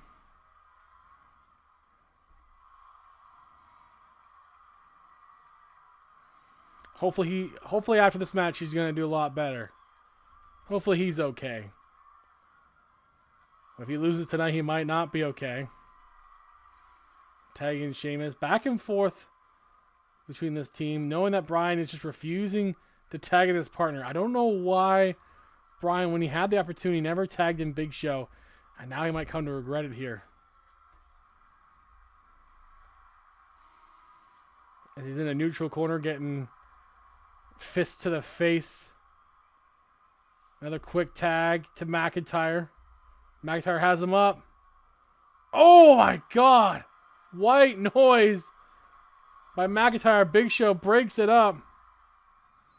Using Sheamus's move there to wear down Bryan. The ref get knocked out by Big Show. I don't know if that's intentional or not, but it helped. But a Claymore incoming. No, Bryan sidestepped the Claymore. And a clothesline. Now he tags in the Big Show. Maybe this is a strategy. I don't know. There's a risky one. Big Show in play here. Oh, look at that. Crushing the skull of McIntyre, wearing him down. He might be out from just grabbing the head. No. And he agreed to get a job on doing nothing and getting paid. Yeah. I mean, maybe there's one out there. I don't know. Maybe you can get a career similar to that of Logan Paul, where you just get paid to be a douchebag and people just keep giving you money for no reason. You can get one of those jobs. But you have to be able to degrade yourself and get berated on the internet for being said douchebag. So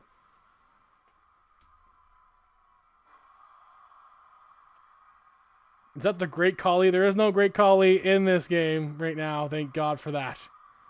No, a Big Show is definitely Big Show. Is definitely McIntyre and Sheamus. No Great Khali, thankfully. Great Khali, no. I've tried putting Great Khali out there and available, and shockingly nobody wanted to have him. So, you know, I didn't try to put him back in the game.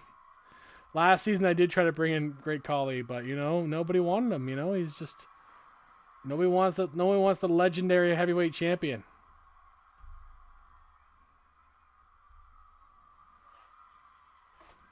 Oh, Irish curse. Oh, over and over again. Oh, another one. Wow. He might legitimately just broken the back of Big Show into the pin. Might wait too long for the pin. Bryan has time to break it up, and he does.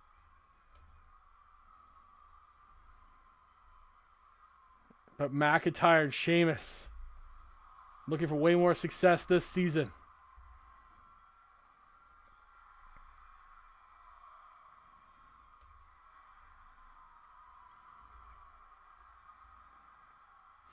Three.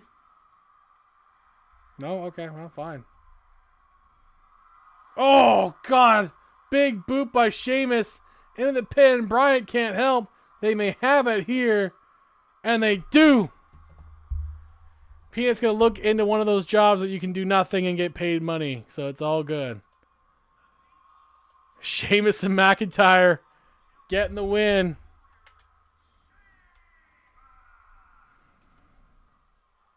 The Great White, as he was called at some point, which is, considering it was Vince McMahon that came up with it, kind of a bad name to have now. But at the time it made sense because he's pasty white. Oh, Vince McMahon, you crazy son of a bitch. Coming up next, the big star-studded match between Nikita Lyons and Fallon Henley. Fallon, though, did end her season last year at 4-0. She's looking to continue that as she builds her career. Only her second season, and again, only her fifth match in CWF. So let's see what she can do here tonight against Nikita Lyons, who notoriously hasn't been very good. She got her first wins in her career last season, but before that, in season 2, she was 0-10. So both these women need this match.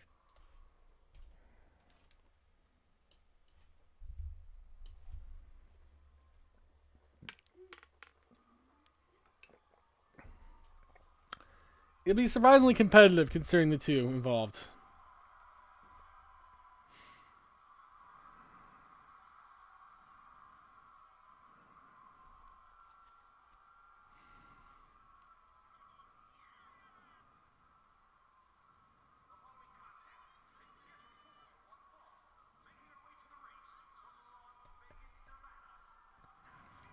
Nikita Lyons. Oh my god. Yeah, the greatest Cruiserweight 205 Live champion. Going out there facing the likes of like Sin Cara and TJP, you know, those guys. Beating the Noam Dar actually was on that show too, you know. Collie would have beaten all their asses easily. He'd be the world's greatest cruiserweight. And the biggest.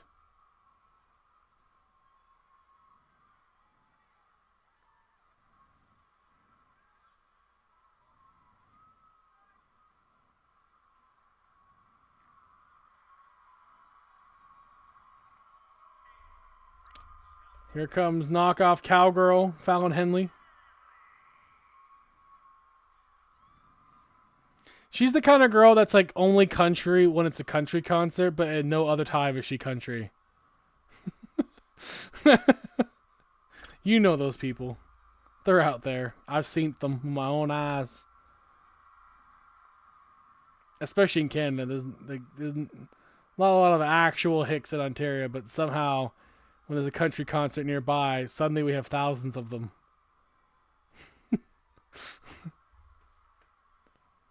Even though they all live in the city and almost none of them drive trucks.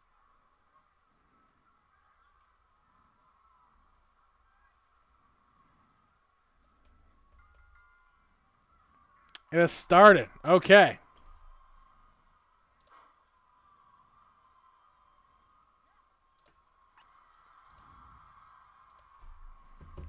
Well, my show won't be done then, unfortunately. I'll have to watch it on my own then. That's totally fine. I don't mind.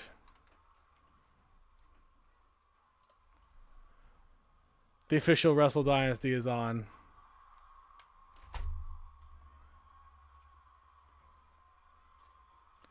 Do do do do do do. How did Wrestle Kingdom go?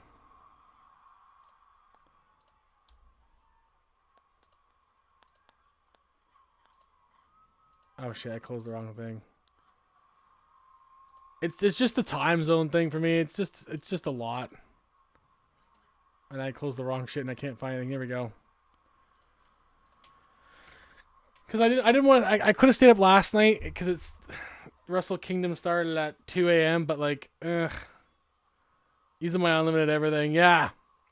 No, that I have the pay-per-view. I just don't want to I just didn't want to be up till 2 a.m. last night when it started, because it started at 2 a.m. for me last night, and yeah. I mean, I paid. Yeah, he paid for it. He didn't go to Yar Matey Plus and sailed the 7 seas for it. It's fine.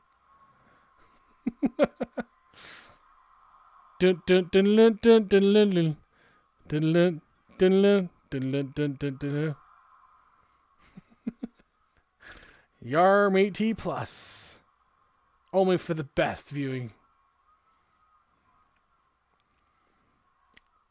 And Twitch, of course. Twitch is always another one that's great viewing. Twitch, if you want to sponsor any of that, that's totally fine, you know. Even my minuscule amount of people that I get in here, you could give me an exclusive Twitch contract, and I will do what you do as you bid at that point, you know.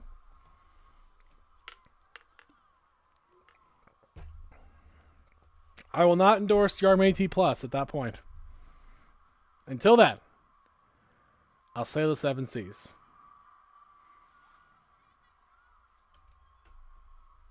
And pay for Twitch, of course. That's, you know, gotta give Amazon more of that money, you know.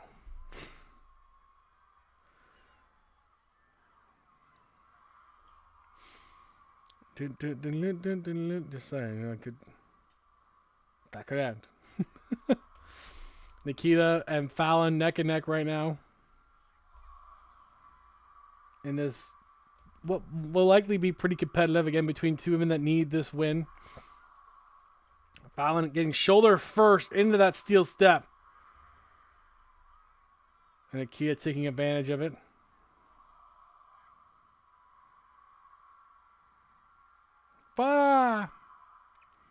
I only pay Twitch. There you go. You know, we wouldn't want Twitch to be upset.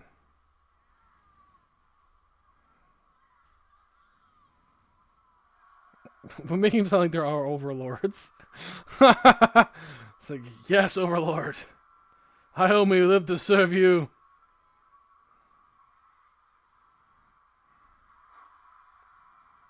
Are they not?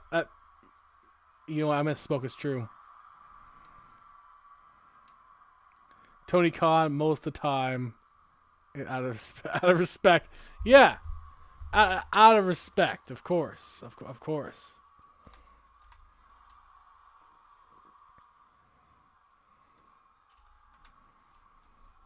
You know, Twitch. I used to be a sometimes viewer of you back in the day before you were Twitch. You know, I was a frequenter of a certain Justin TV back in the day. So, you know, I'm very familiar with your work, of course.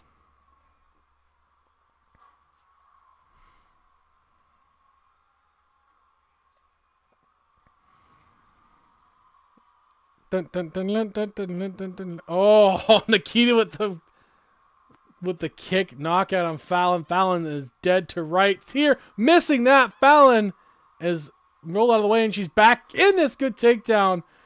And look at that. Maybe she was just kind of lowly in her full sense of security. And has come back into the pin. Kick out there.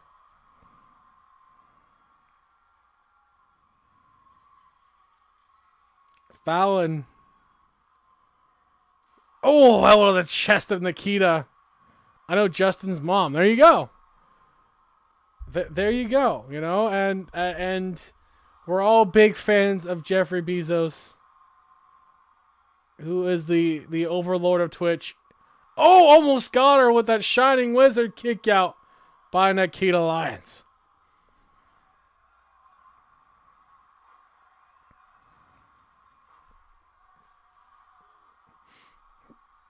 The crowd is surprisingly into this match. It is a competitive one. Into the pin by Nikita. I don't know if it's worth the... This is awesome, though. Kick out by Fallon. The main event coming up, though, will make up for it. A TLC for the tag team gold. And what CM Punk and Darby are hoping is close to the end of NWO's time here in AEW. The cracks were starting to form last season. I guess last year too. Drop kick by Nikita when they betrayed Macho Man Randy Savage. We haven't seen much of since. Into the pin on Fallon after that big kick. And Fallon is done. Nikita gets the win she wants.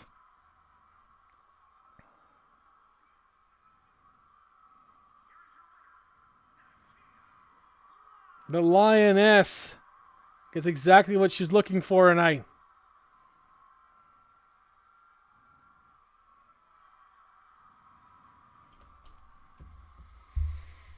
That's right, you roar. So it won't be AEW that dethrones Raw. Bezos take my money. Yeah, see? Daddy Bezos can take our money. Coming up next, Starks and Six defending the AEW Tag Team Championship against Darby Allin and CM Punk.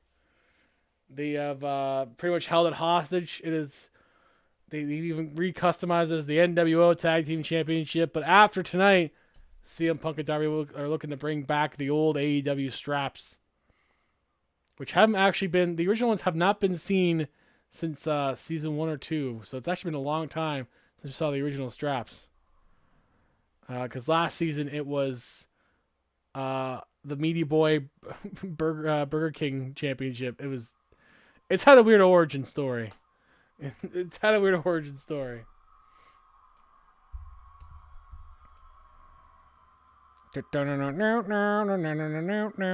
this, we still have SmackDown coming up.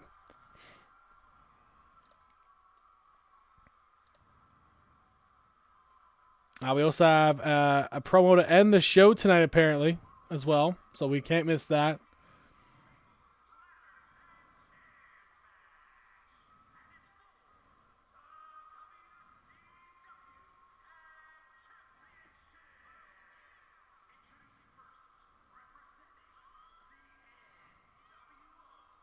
The NWO.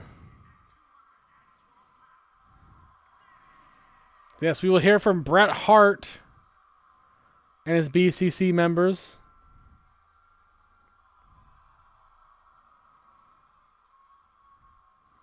Bret Hart, who ended up joining his brother in the end after all that Owen did to Bret. It was all a ruse, and Bret has joined his brother anyway. And man, it feels like if you're a fan of that show, you've been a little used here, you know. Just a shame. Shame to see Bret sell himself short there. Ricky Starks, also North American champion, though. We'll have to defend that, likely against Sting by the sounds of it. Good luck, Ricky. He hasn't defended that since he won, so again, holding the titles hostage is NWO.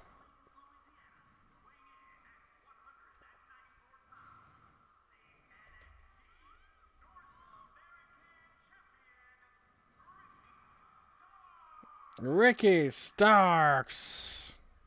Damn you, Ricky Starks.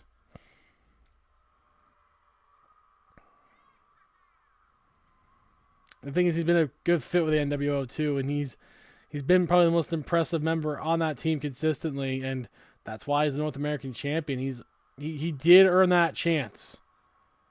You can't take it away from him, but still, you know, he's just the arrogance, that brashness. It's at some point it's going to likely cost him everything.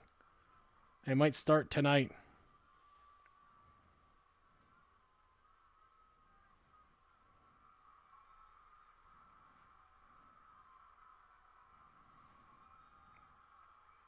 Now I have Jeffrey Bezos.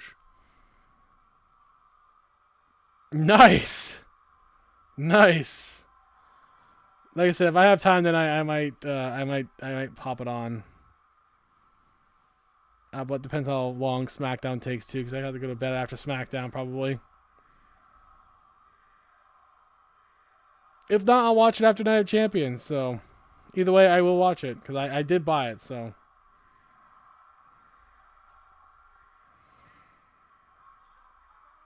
I still have to watch World's End too. I have not had the time to watch World's End. I did make a deal with myself to not watch much wrestling in December, which ended up being true. So I pretty much avoided wrestling for most of December because I was just kind of wrestled out for a while.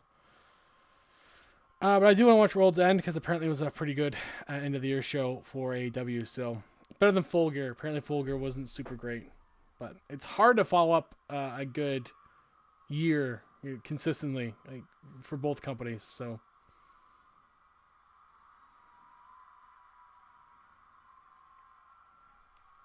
but I will watch World's End with Dan, hopefully. Oh, let's go main event.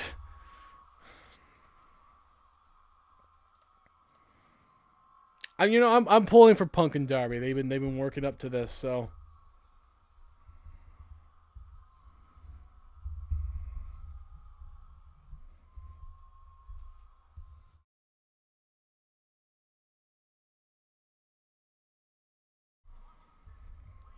Hogan has some words to say to Batista after tonight.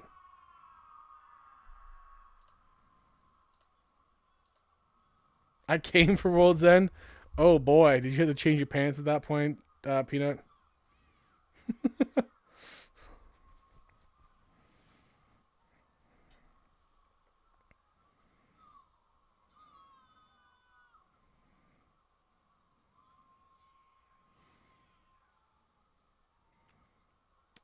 Poor Peanut had to change his pants because of World's End. Ads. Oh well, ads first. Then we'll worry about your pants. Carry on.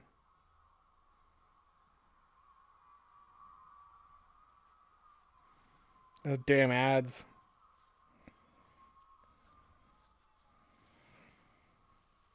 I mean, Overlord Bezos, we don't mind the ads. You know, they definitely generate us enough money to make it justifiable.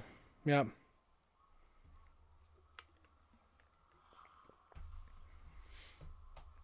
Hanging over the ring is the AW Tag Team Gold. After this, we'll take a quick break as I set up SmackDown, and hopefully all of y'all will enjoy that show too, because it's going to kick off with a big one. Logan Paul makes his SmackDown debut, teaming up with MJF as they take on Shawn Michaels and Triple H. Of course, Logan Paul gets a marquee match immediately. Goddamn Logan Paul.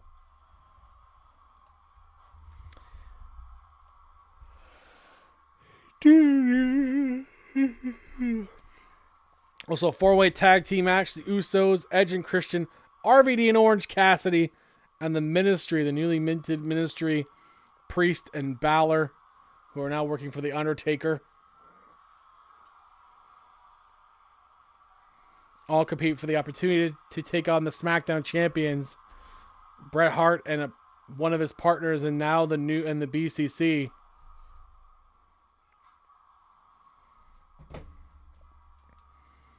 Six taking it right to both competitors right now. Ricky Stark's in there with them. As they look to retain the gold and bring it back for the NWO.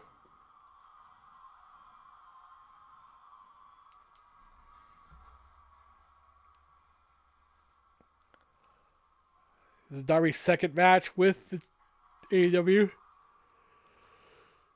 Last week in the debut episode. Had a good match up there. They won the contenders match for this chance against Starks and Six by beating them in non-title action. This is a bigger gambit. This is a bigger stage. You know, another main event for the championship. You have to climb that ladder, get the titles down to win.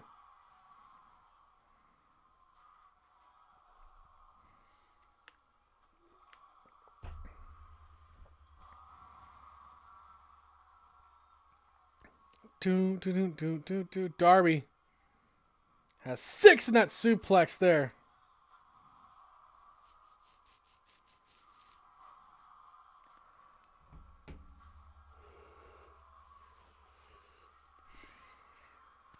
Definitely everything getting involved. Tables, ladders, and chairs all involved now.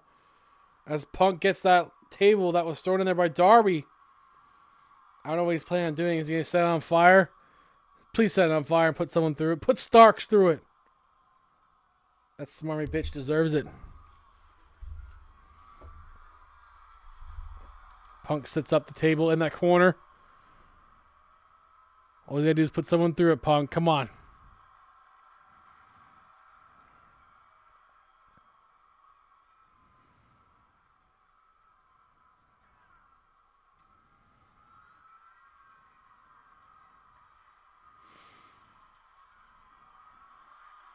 Punk just kind of waiting there with a ladder instead of trying to climb.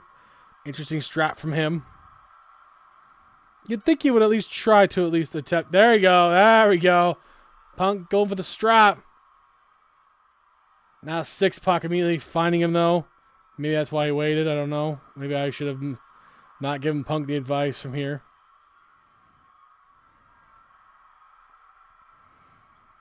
Stark setting up the ladder and right into the corner there. Oh my God! Oh, I thought he was going to put Darby through it. He missed he missed putting Darby through it.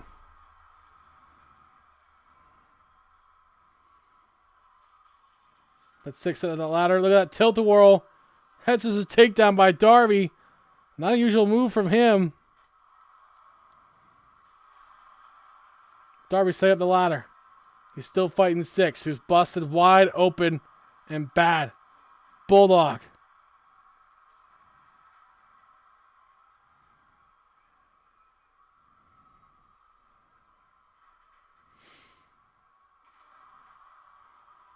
Ladder still set up precariously in the middle of the ring. What team will be the first to reach and get the gold, to get the straps down?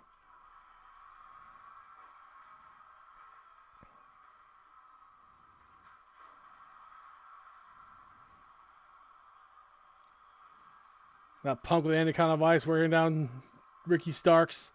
But Darby going after Six, so Six can't get the titles.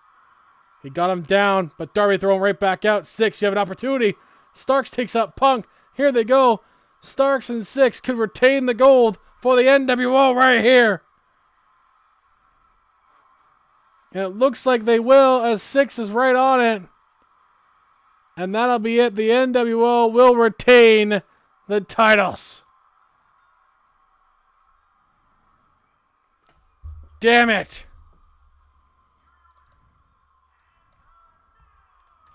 And still at AEW Tag Team Champions, representing the NWO, Starks and Six.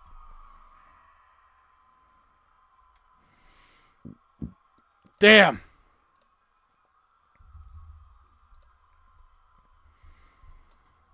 You know, in hindsight, Six is actually really good in ladder matches. But you never know. You never know. That is it for AEW. We'll be right back, guys. We'll bring you some SmackDown action. But first, before we go, Hulk Hogan had some final words from the NWO locker room. Now listen up, Hulkamaniacs. It seems there's a certain person that thinks he's good enough to be in the same ring as the Hulkster. Listen here, brother. That win over me last week doesn't prove anything. Batista, dude, brother, you got lucky. But at Survivor Series, you're gonna need to eat your Wheaties, eat your vitamins, and say your prayers to outlast me in an Iron Man match, brother. Survivor Series. There we go. Batista, Hulk Hogan.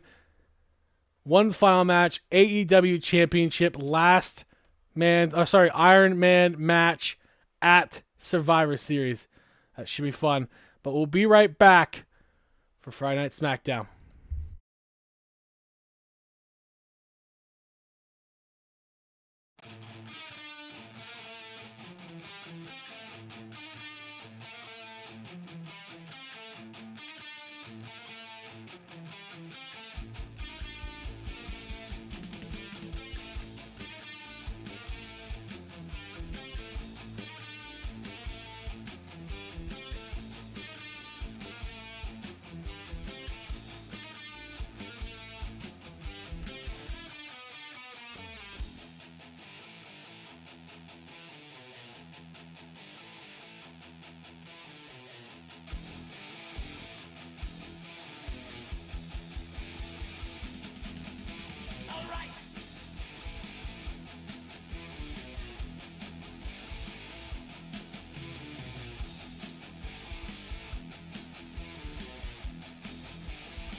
Seek and destroy indeed.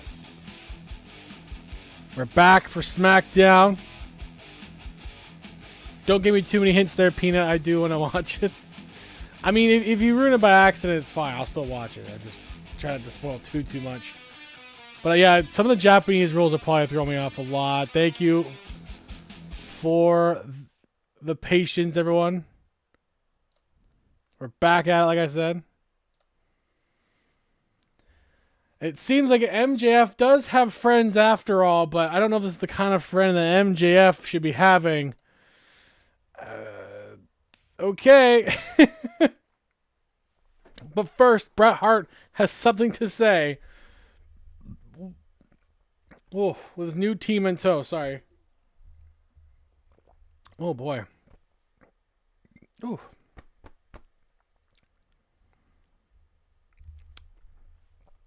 Bret Hart makes his way to the ring, flanked by the BCC, Owen, Wade Barrett, British Bulldog, and their manager, William Regal.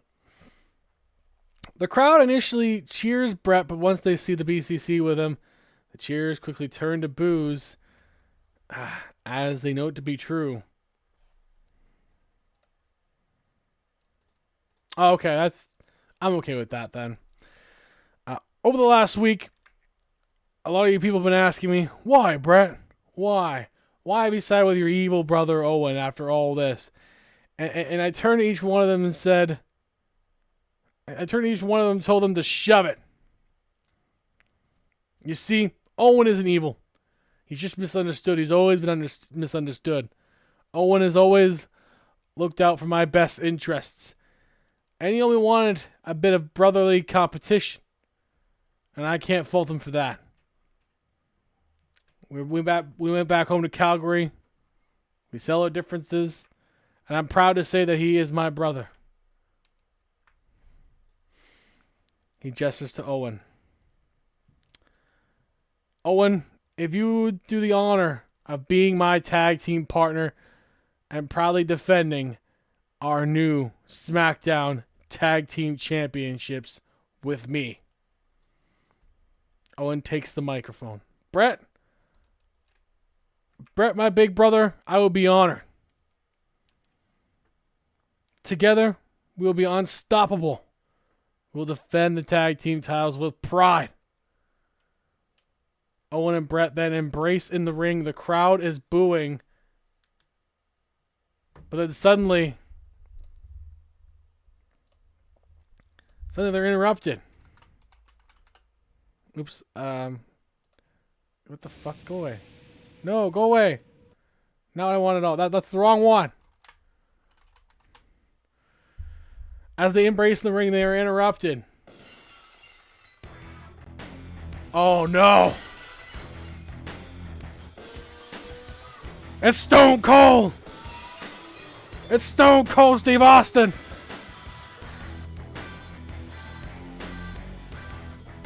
The glass shatters, the crowd erupts and cheers. Stone Cold appears in the Titantron. I'm up here, jackass!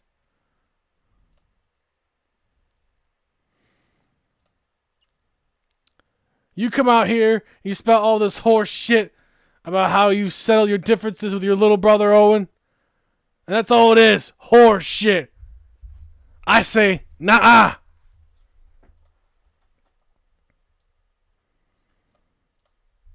You tell everyone that you're going to be unstoppable, that you'll rule over SmackDown. Because Stone Cold Steve Austin is here, and I think I'm ready to open a can of whoop ass. So I'll tell you what I'm going to do. I'm going to sit back here for a little while, drink some beers, maybe a hot dog or two, maybe drink some more beers. Then later tonight, I'm going to whoop your ass. Bret then laughs at Austin. You see, Austin, it's simple. I've beaten you twice before, and I'll do it again. And you're so sure. So you know what? Sure. You have your match with me tonight. Austin then laughs back.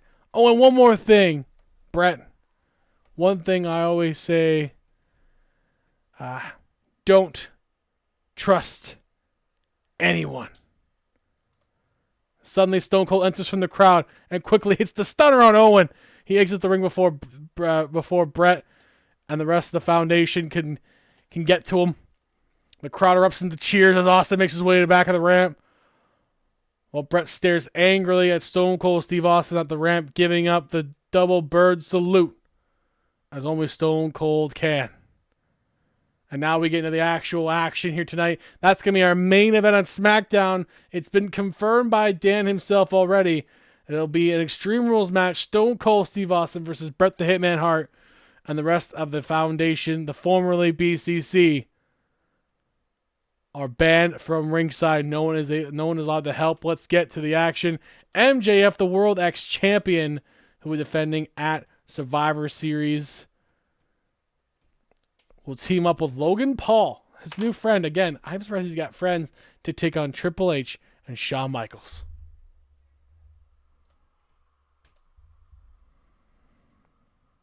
What a hot way to start SmackDown tonight.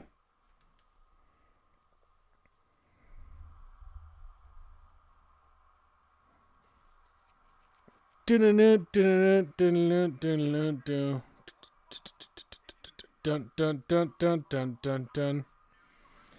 He will have to defend that championship against Joe Hendry at Survivor Series, so we'll see how that goes. MJF says he has some words for Joe Hendry next week, but before he does, Joe Hendry has something to say to him too. So next week we will see a bit of an altercation between Joe Hendry and MJF. And I said his name too many times, didn't I? God damn it, this man's like Beetlejuice. I said it, and now... Say his name and he appears. I knew it. I believe in Joe Hendry. I believe I knew in it. Joe Hendry. Cause you love him in London and Paris and Tokyo, America, Scotland and Canada and Mexico. They say I believe in Joe I said his name too much, Hendry. and I regret my entire life. I believe in Joe Hendry.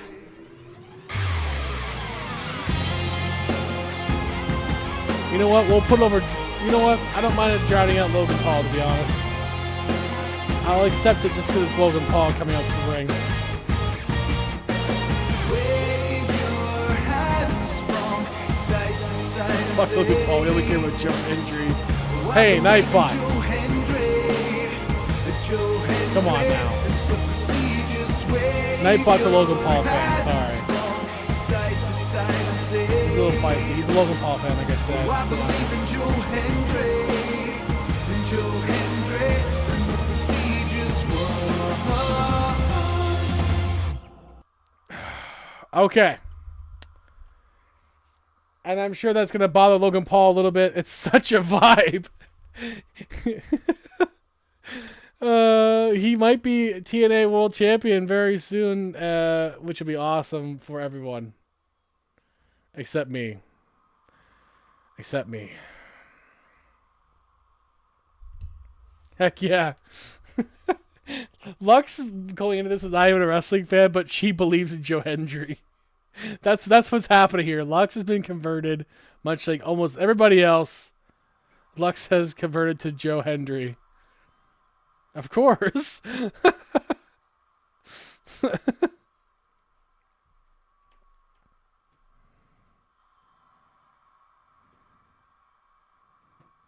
He's Scotland's greatest import right now. He's got the smile and the vibe. And he shreds guitar, you know. People can't forget that part. He's a real guitar shredder, too. The man's got super talents. Don't I know that he's got super talents? No Joe Hendry this season. I get. I told you, Lux. I have to believe now. Okay, I'm not doing this again. All right. I believe in him. It's just I believe in him. Okay. I lost the match and I agreed to believe in Joe Hendry. Very begrudgingly so, but I do. All right. He's so prestigious. You know, I can't deny it. Ever again.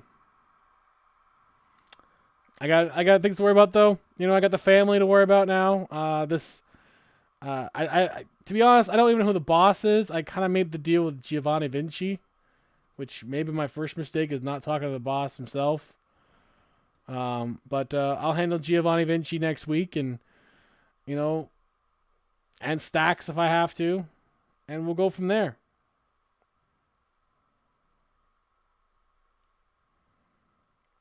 What kind of a name is Stacks anyway? Come on. Of all the typical Italian names you could have gone for, Stacks. Come on.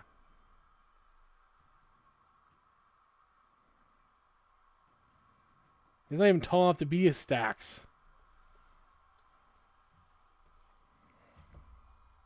Oh, that's not cocky at all, Shawn, the U.S. champion. U.S. champion Shawn Michaels teaming up with his oldest and bestest friend, Triple H. It's the World X champion MJF and the blonde one. I'm not saying his name. Fuck that.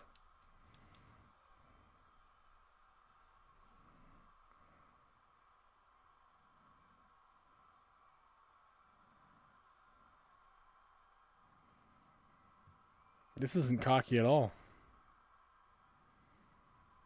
No ego on Shawn Michaels. No one would ever say that about him, that's for sure.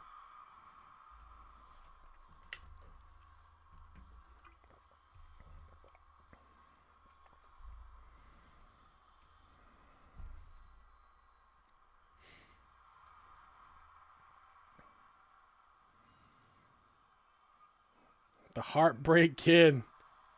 Still the U.S. champion here on SmackDown.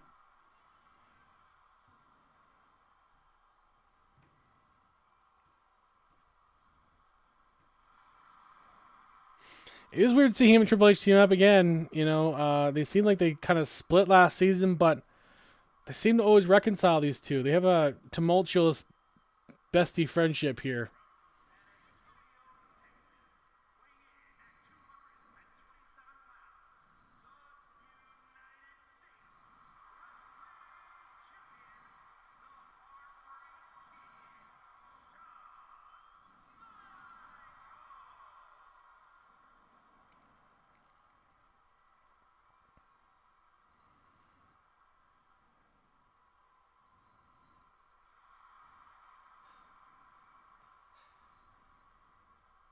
Oh, good old Shawn Michaels. You know what? I have to pull for them no matter what, though. Shawn Michaels and Triple H are two of the greatest of all time. And then you got, on the other side, Logan Paul and MJF, who were kind of pricks. So, you know what? I'm okay with them losing tonight. I don't think anyone would be upset if Logan Paul and MJF lose tonight. I know I've used MJF's assistance once, but it was a means to an end. You know, we're not friends, Maxwell and I. It was mostly that we both hated Joe Hendry. That's, you know, why I had to use him for that match. But now Joe Hendry wants his championship back after losing to MJF. And what some might say was controversial, I retain that I called it down the middle. But, you know, Hendry's looking to become the very first two-time World X champion and winning it right back from MJF. Dishonor. I didn't do anything. I call that match. I call that match down the middle. People just don't believe me. You know, maybe I slipped up on the count, but it wasn't a fast count. It was a legitimate count, and MJF became world champion. All right, like I said, I don't even like MJF. Okay. I don't even like MJF. I wouldn't do him that big of a favor on purpose, okay?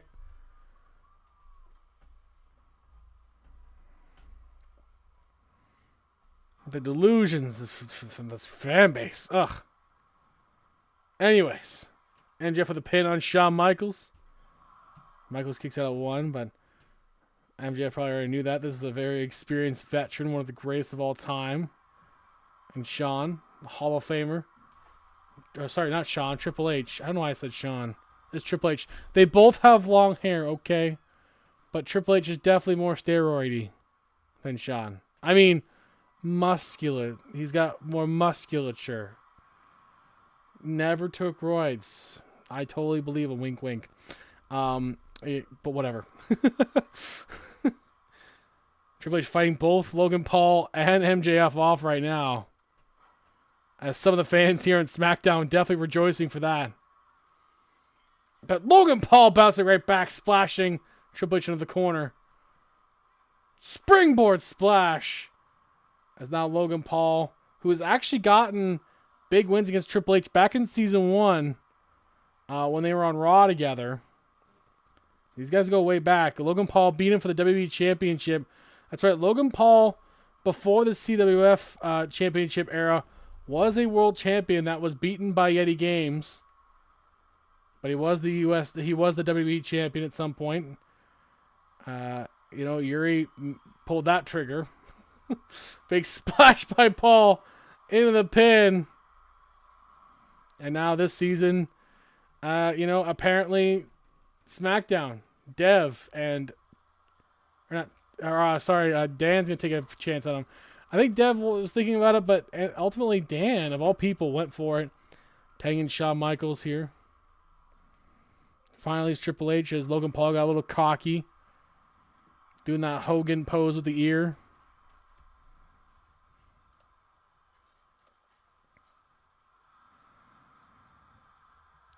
I hear someone coming down the stairs. Who is it? It sounded like hoof prints. So it's probably not Keely.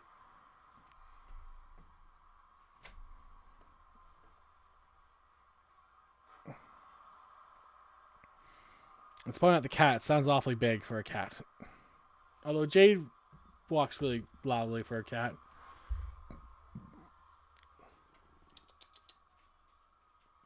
Hey, Sarah. Oh, it's you. It's a Sarah. It's a Sarah. Come here. Come here. Hey. Hey, come on. Good girl. It's a Sarah. Behind me there. I did. She's fine. I did pet the baby. She's fine. Hey, here are the pets. Here are the pets. You don't even know her. You've never even met this dog. I love her.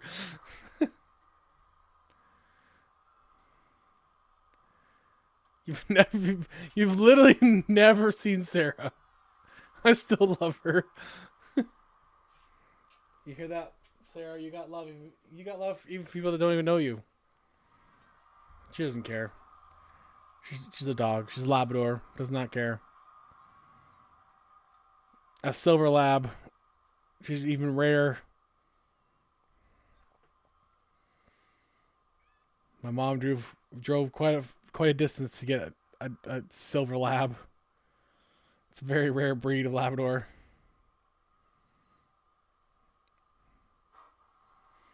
Logan Paul's knees just really hit that mat hard by Triple H.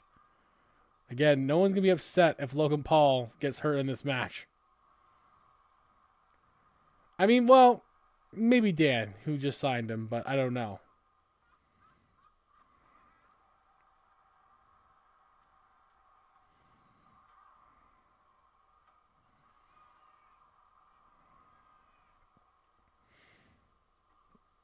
Triple H is wearing down Logan Paul. The ironic part is that Triple H is the one that originally signed him many years ago. Lux wants Triple H and Shawn Michaels to break Logan Paul's leg as Michaels tags in now. I'm guessing Lux is a huge Logan Paul fan, by the sounds of it. Hold your autographs there, Lux. Do it. Break his leg. Lux, again, giant fan of Logan Paul, apparently. Feeling it. MJF with a dropkick. He did tag in Logan Paul. Tag in from Logan Paul there, so is MJF back in the match the World X champion. He's an opportunistic man. Doesn't do anything without some sort of big financial gain out of it. Someone may have spent some money to get some assistance from MJF, but, you know, it is what it is. Again, only assistance. You know, I didn't win it for him. Salt to the earth on Shawn Michaels, but Triple H kicks the ref. That might be illegal. I'm not sure if kicking a ref is legal in any department, but maybe SmackDown has different rules. But Shawn Michaels going for the pin anyway. Here, kick out. But now Triple H will get into the ring. Good tag by Shawn. Oh, MJF catches him off guard. Into the pin, but Michaels breaks that up.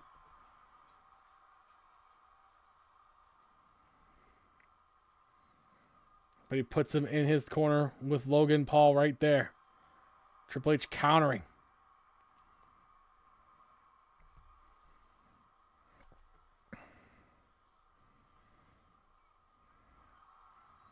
Now has MJF in his corner, the DX corner, where he and Michaels are. That puts them in a good advantage here over Logan, over MJF, and now tags in Michaels. Logan Paul cannot come help his partner at the moment. I mean, you could try, but he might get caught off guard and won't be able to come in later if he has to break up a pin. But MJF countering Michaels here. Trying to go for his leg into the pin. Kick out at 1. Still nowhere close to these pinfalls right now.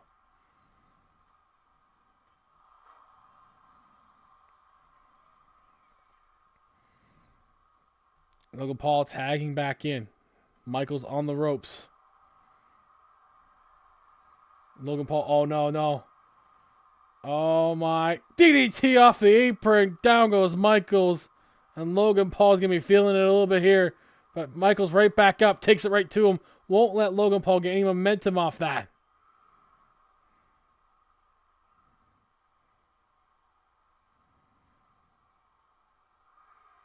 And now it's Shawn Michaels right back with the momentum. Just taking that right away from Logan Paul. Going after MJF as well. Paul trying to stop him. Going for the neck breaker. Couldn't get it. Michaels blocks him.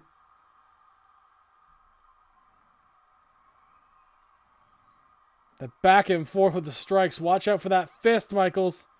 Neck breaker by Logan Paul.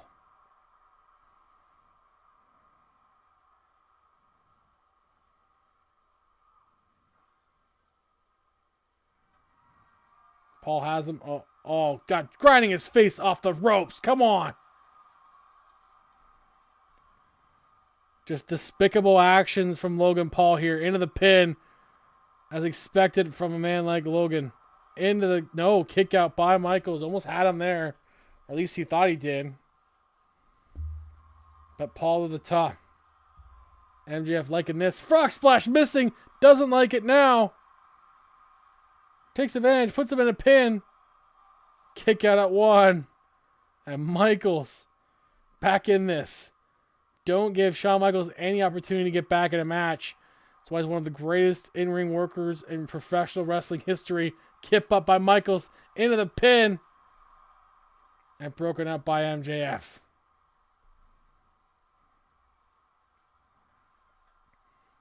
Now he tags in Triple H.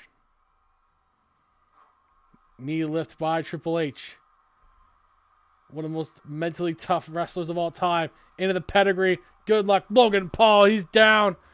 But Triple H can't capitalize. Triple H, come on. Into the pin. Paul's down. No, kick out by Logan Paul.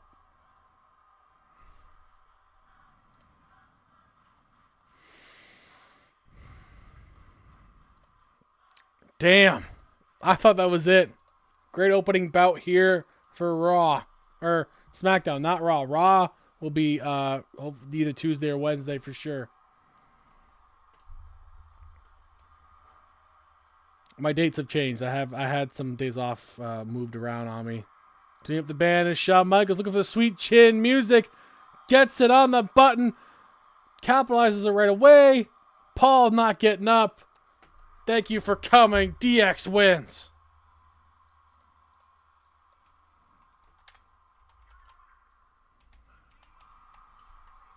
And Lux will rejoice knowing that Logan Paul lost this one. I knew it. See? And there's Juby. Hey, Juby, how you doing? Lux does celebrate in happiness and joy and knowing that Logan Paul at least lost tonight. But how much longer will that last? Coming up next is a 4-way tag team match, though. Number one contenders for the SmackDown Tag Team Gold, which are now held by Bret and Owen. As a Logan Paul stand, I can't. Juby couldn't even hold it for like a minute. He couldn't even hold that in for a minute. He laughed at himself right away. Like, nah, never mind. I can't do this. Coming up next, 4-way tag team match: the Usos versus Edge and Christian versus the Ministries, Finn Balor and Damian Priest versus RVD and Orange Cassidy. The debut here of Orange Cassidy. We haven't seen him since season 1. He is back. The King of Sloth Style is here.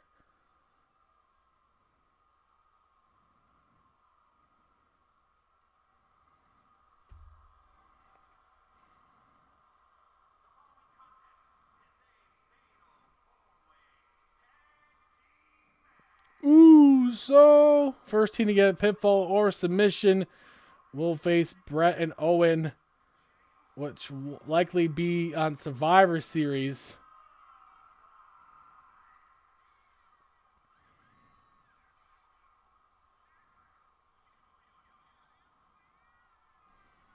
The Bloodline still holding together despite Roman betraying them and going back to his Shield brothers. This is his actual and true family, his trusted family. Moxley and Rollins, who are World Trios champions with him. But for how much longer? At Night of Champions, we'll see what happens. If they can beat Team Winning, hey, no harm, no foul. They become World Tag Team Champions on top of World Trios Champions. But if Team Winning, Yeti, Zod, if they beat Seth Rollins and Roman Reigns, they will get an opportunity for the World Trios Championship at Survivor Series. So it'll be double, it could be double duty for Joe Hendry that night, but he's more than willing to go for it. As Joe Hendry could walk away as double world champion, and I know people like Lux, for example, would love to see double champion Joe Hendry. It'd be the first time someone's held 2 different world titles at the same time in CWF. They've always held a brand title and the world title, but not both CWF, not 2 different CWF world titles. That's a different thing. So MJF. So Joe Hendry could be the first. I'm hoping not personally, but he could.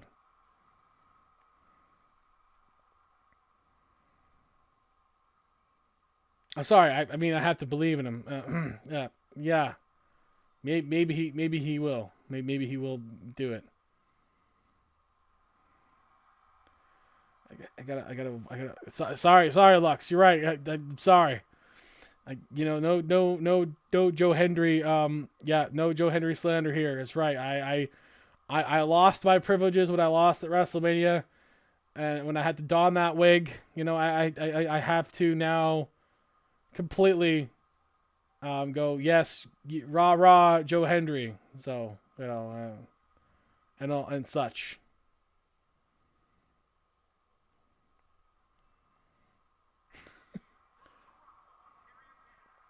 Yay, Christian has hair. He kept his hair. I'm worried about these cause with not having hair at this point. Bald Christian would be very jarring. It's something I would never expect. Although I think he actually is going bald, so we're probably going to see bald Christian very soon. I think Edge is starting to go a little bald too. They are getting old. I mean, not much you can really do when you get older.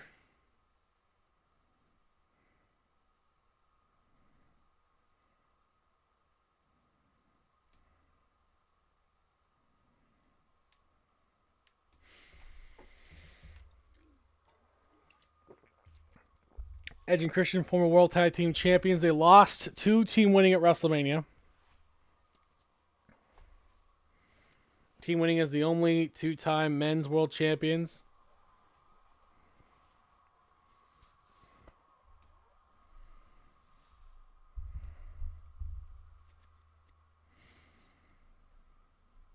Speaking of world titles, next week on SmackDown will be Dusty Rhodes defending the CWF World Title against the man who won the Cruiserweight Classic in the preseason. Motor City Machine Guns' Alex Shelley will challenge Dusty Rhodes for the CWF World Title. And Dusty Rhodes' first official defense since winning at WrestleMania.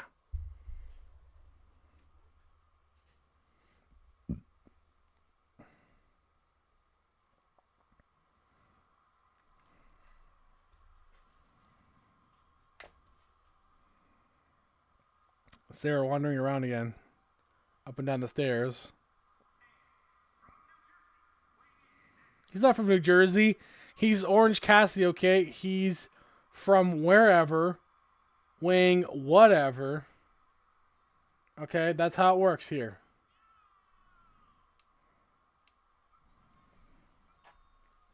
He's pretty chill. He doesn't get bothered in matches too easily. He's especially super chill when he's with RVD, apparently.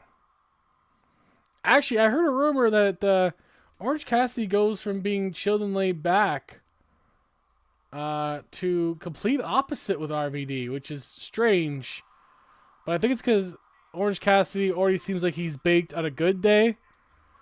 But apparently he smoked a little bit with RVD and he's feeling more pumped than he normally does. And that's a different...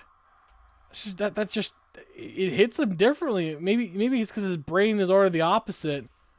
He's just wired in reverse. I don't know. Normally when you're baked, you're not super amped, like complete opposite to sloth, you know?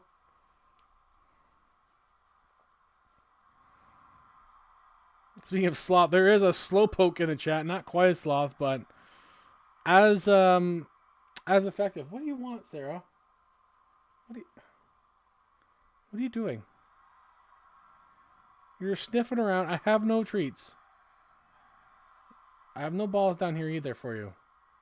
No tennis balls, no nothing. No toys.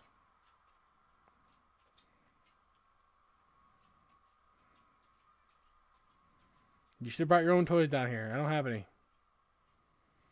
Hey, Lux, don't misquote that, all right?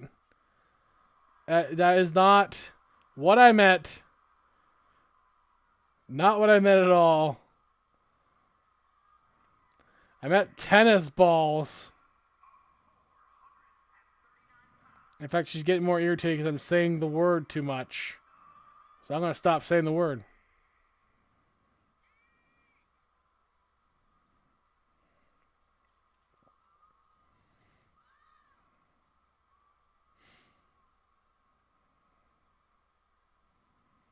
I don't know where they are. They're upstairs somewhere. She was sent down here without one. That's not my fault. That's her fault. She usually carries one in her mouth at all times.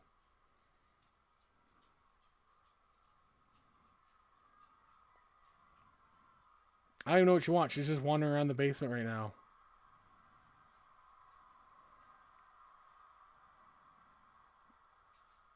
Sarah, what do you want? Sarah, why don't you lay down? It's because everyone else is in bed but me, but she won't go to bed until I am. She's just gonna wander the freaking basement until I do. Get up here. Go to bed. I'll be there soon.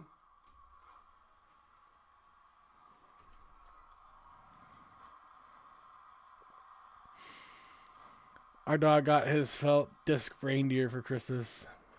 Oh yeah, that'd be nice. She's not a treat oriented dog. But it would probably work for George. Well, I don't know. George doesn't really work out too much anymore. On another kind of dog, it'll probably work a lot better. Sarah's not a super motivated by treats dog, so which is weird for a Labrador. It really is. She's very only toys kind of dog. Except yesterday when they got into a bag of rice and she attempted to eat the raw rice. So I'm surprised her stomach isn't fucking bursting right now. Damn dogs. I don't even know what gave them the need to go after the bag of rice. They never did that before. But no, yesterday they had to.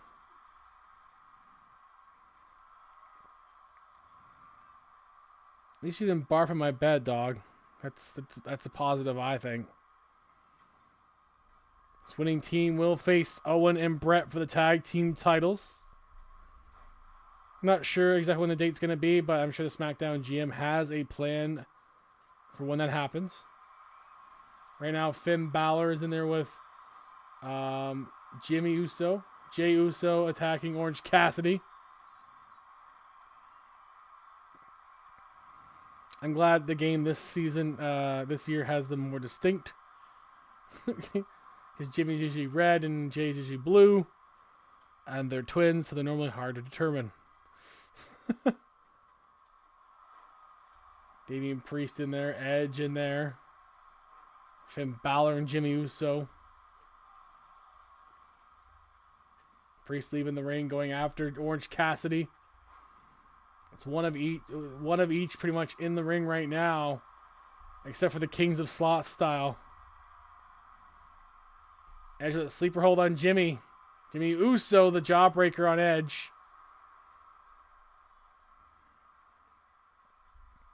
It's 1-on-1 between one half of the Usos and Edge and Christian. The two brother teams.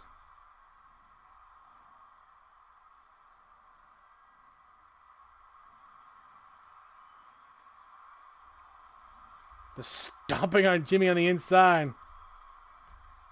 Oh, Edge has him down into the pin.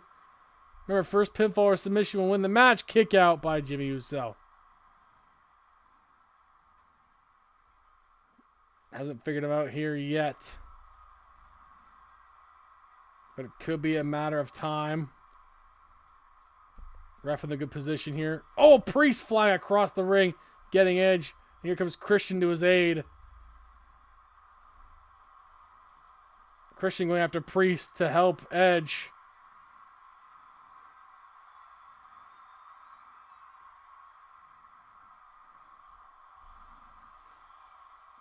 And now it's Christian versus Jimmy. Jimmy actually rolls out. It's Christian by himself in the ring right now.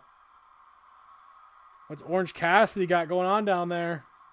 Christian flying and takes out both Jimmy and Damian Priest of the ministry. And the crowd loves it.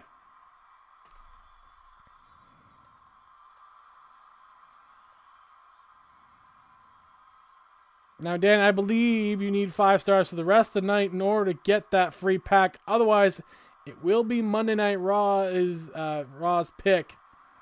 And they do have a trade offer. What were the details of it again? I actually kind of forgotten the details, Yeti. So if you're here, I'm very sorry. I've already forgotten what your offer was. My memory is starting to get worse and worse, I swear to God. I used to be really good at remembering things, and I just can't as much anymore. I don't know. Oh, I remember. I think it had something to do with Cash and Alexa Bliss for the pack. Yes, I was good at remembering things. I was good at remembering things before. I normally am. I know people criticize me all the time in our group, but I'm not the one that forgets most of the time. Like I can tell you other people that do. Hello, true WB fan. How are you? Hope you're doing well. Looking forward to Raw on Netflix. I'm hoping. Stun Dog Millionaire and Christian by Orange Cassidy. SmackDown is our last show of the evening, and our GM battles. GM Dan, who normally here with me on these nights, is not here tonight though. Oh, nice! That's awesome, man. Did you get the WWE game to go with it? Yeah, it should be good. It should be good. I think it'd be a fun night. It's gonna be a solid debut on Netflix. I think I'll be hopefully doing a live reaction on Monday here. Obviously, again, I can't show you guys the footage, but I can live react with you guys while I'm watching it and talk to you all, which will be fun. Oh, okay. That's still good. You still basically got it for nothing. That's how I get some of my games. I tried to, other than this one, I don't pay full price for games. Like even my my hockey game, I did not spend any money on. I had gift cards I got from work that I redeemed and just bought the game. I only spent like $20 on the game at that point. So like I hardly ever buy anything new. Cause to me, like if I hate it and I spent $90, I'll be pissed. So, and then I'll just play it for like an hour and be like pissed that I spent money on this and never play it again. Whereas if I spent like $20 or less or whatever, I'm not too bothered if it doesn't work out. Or like less than 30 depending on the game. Like if it's, you know, like it's fine. I'm not bothered at that point.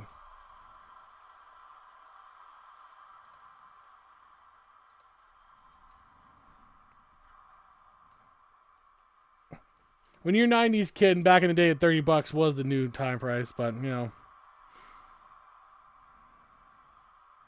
Yeah, Dan scoured... I think, actually, Dan made this one himself. I don't know if he did or not. I feel like... I think Dan either made this one himself, or he found this one. I'm not entirely sure, but this is the one he wanted for his SmackDown. It's kind of a modern twist to the SmackDown Fist era. I think it's what he was going for because he likes the SmackDown Fist, but he wanted to give it a modern touch with the LEDs and stuff. Except the guardrail LEDs, he wanted like the ring LEDs, I think, or whatever it was. I personally like a lot of the newer sets with the LED boards and stuff. I think it adds a lot more color and pop to the shows, but it doesn't always work depending on the thing. So the blue mat, I saw clips of that. I was like, I'm not sure how I feel about a blue mat. Like I'm really hoping Raw doesn't do like a red mat. It looks like they're not gonna do that. It looks like they're gonna be like an advertising over the canvas, like almost New Japan style, which I'm not bothered by that. I'm more bothered by like a felt blue or like a crimson red ring. I more don't like that than the ads, you know?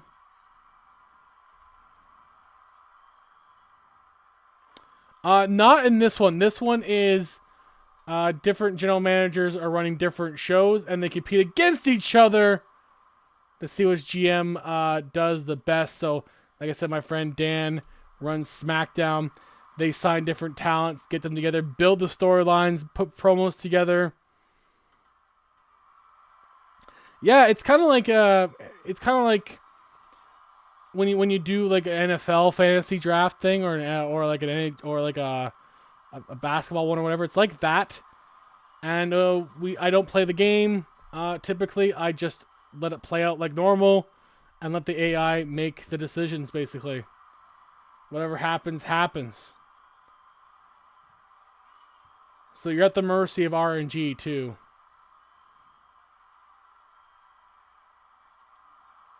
Right now, we're in our Week 2 action for the Chef Wrestling Federation Oh, it looks like South of Heaven on Christian. Damian Priest looking to finish it off, but Jey Uso broke it up. Again, first pinfall or submission. We'll face Bret and Owen Hart for the SmackDown Tag Team Championships. Look at the Razor's Edge on Christian.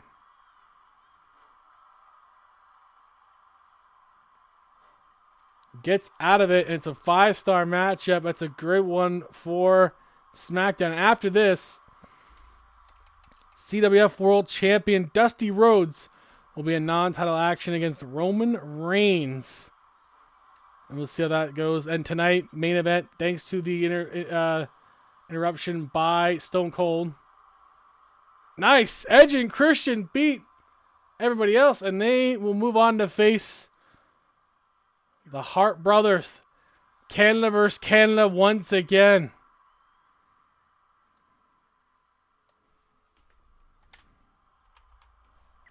Yes, Dusty Rhodes, the CWF World Champion, will take on Roman Reigns.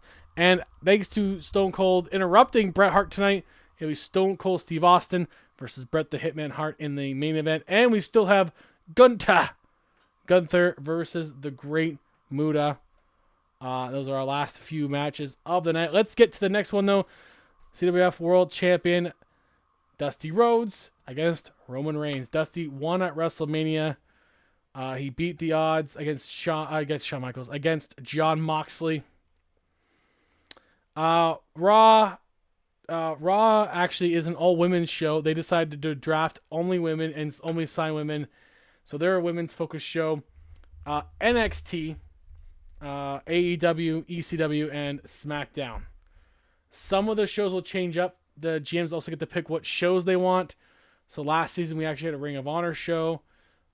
They departed, so now it's NXT. There's a new GM that took over that. So yeah, no problem. Make sure you make sure you drop a follow so you can hopefully get an alert, and hope to see you around. And if you are around, if I do a season 5, we'll be looking for some new GMs because it's gonna be a whole new, not whole new, but like a new concept. We're not gonna use any WWE branded stuff or AEW branded stuff in a season 5. So yeah, thank you for the follower goal, Matt. That's what I was trying to do. I do have a Discord. I'll get that for you as well. And Lux, I finally saw you your DMs. I'll check that in a second here.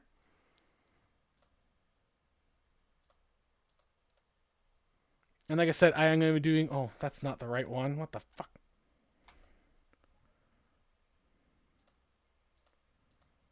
Wait.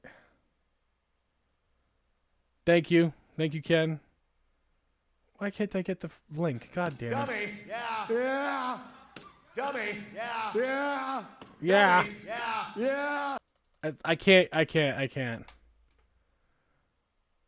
Can someone get him the link for Discord? It won't let me do it. I don't know what's going on. Please. I can't get the link. It's pissing me off. No, that doesn't work either. I thought it was going to. I thought Devil made that for me, but she did not. Yes, please. The Yeti one.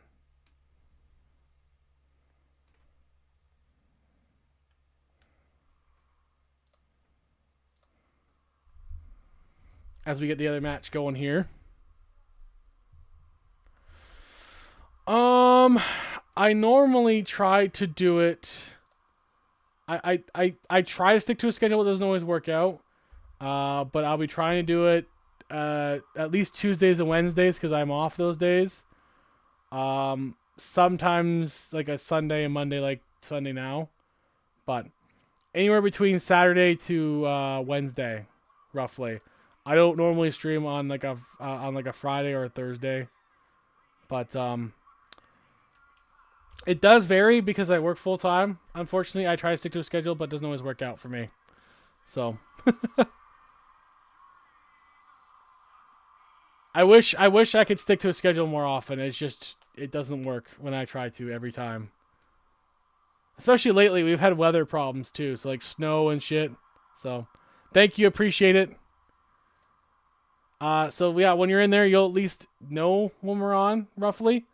And then we have promos and stuff like that too, so you can read through those. And we're going to be starting at Night of Champions tomorrow, we'll be doing a poll for every match. If you get the most correct responses for all our PLE and PLE events of the season, the person with the most correct responses will get a free copy of WWE 2K25 when it comes out in March. So there you go. You got incentive to vote on the PLE nights, who you think will win. Night of Champions tomorrow will be around 8:30 p.m. Eastern Standard Time. For me, I don't know where you are, but for me, it'll be around 8:30 p.m. roughly. It'll showcase all of our champions. The main event will be team winning. Yeti and Zod, who are the GMs of SmackDown, are the GMs of Raw, will team up with Joe Hendry as they take on these guys right here, The Shield. And if The Shield wins, they become the World Tag Team Champions and the World Trios Champions. If Team Winning wins, they will get a World Trios opportunity at Survivor Series. Yes, they'll be voting to see which team wins, or sorry, which superstar or team wins. And again, if you get the most correct answers at the end of the season as a whole from all our PLEs, so Survivor Series as well, we'll have Barely Legal, Royal Rumble, and WrestleMania. So whoever has the most correct answers from all those matches, you'll be able to win the copy of W2K25 if you get the most correct answers. It doesn't matter if you're a GM or not, as long as you are in here and active, you'll have a chance to win it. The idea is to hopefully bring you guys in and enjoy the show and have an incentive to win. And thank you, Lux. You're always useful, Lux. I appreciate you. Let's go, Dusty Rhodes and Roman Reigns. Oh, there's the dog pictures. Yeah, she's about the size of my of George's head, but you know what? Still a dog, and I like dogs.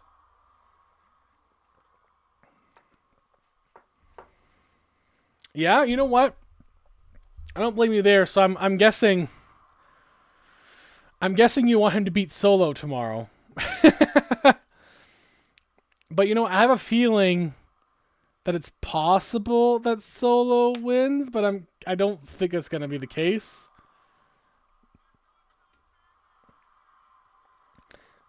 Unless it's like The Rock gets involved, The Rock and Jacob Fatu both get involved.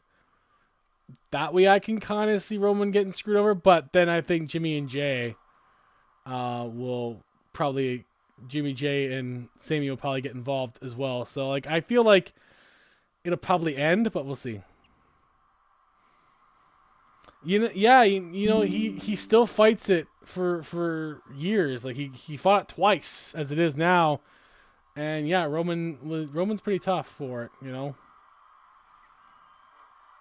he took like a different kind of chemo too. He took like the pill kind, and he said managed to keep his hair, and he was pretty lucky on that. But he was sick from the radiation for a while, even after he was kind of cleared.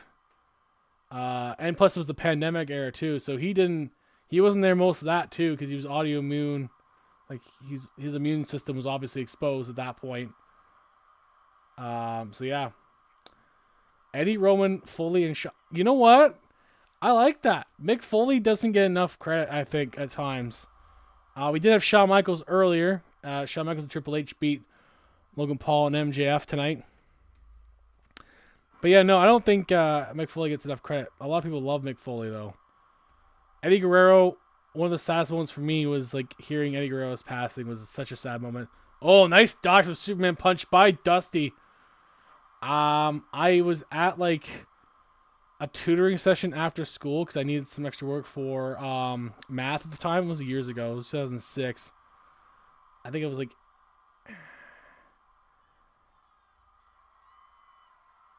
It was a long time ago anyway. I was a teenager, young teenager, and yeah, no, it was sad. I couldn't even focus on the work that day.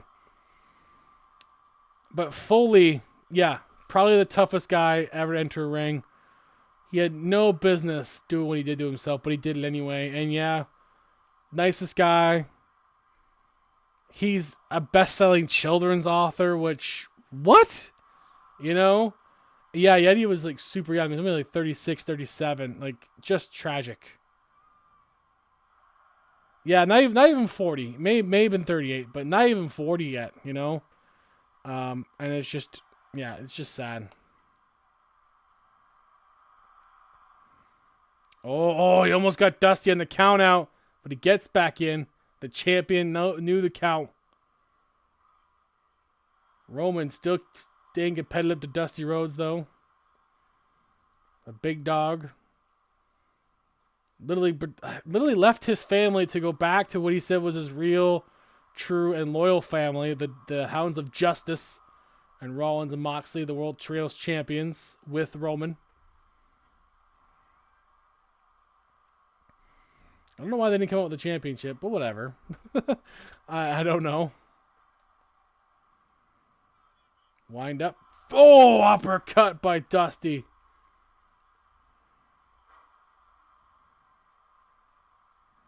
But Roman right back up. This is a good back and forth tilt. This probably won't be long. Dom, you know what? You're not alone on that. The GM of Raw, both of them, they're big Dominic Mysterio fans. Top 5 wrestlers. I watch a bunch of different shows.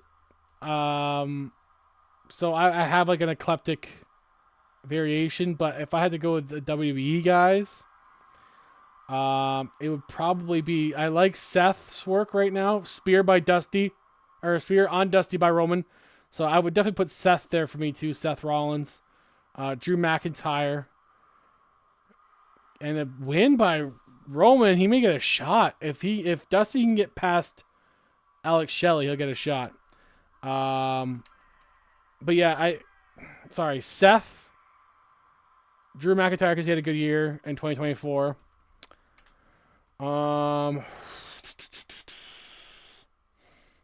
Yeah, sometimes it happens. The RNG, like, Roman's a monster in this game anyway, so it's tough. Roman's a fucking monster in this game, which really is not surprising.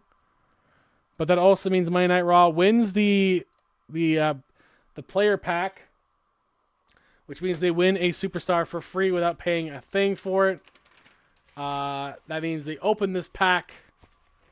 Oh yeah, Roman's got those damn biceps right there.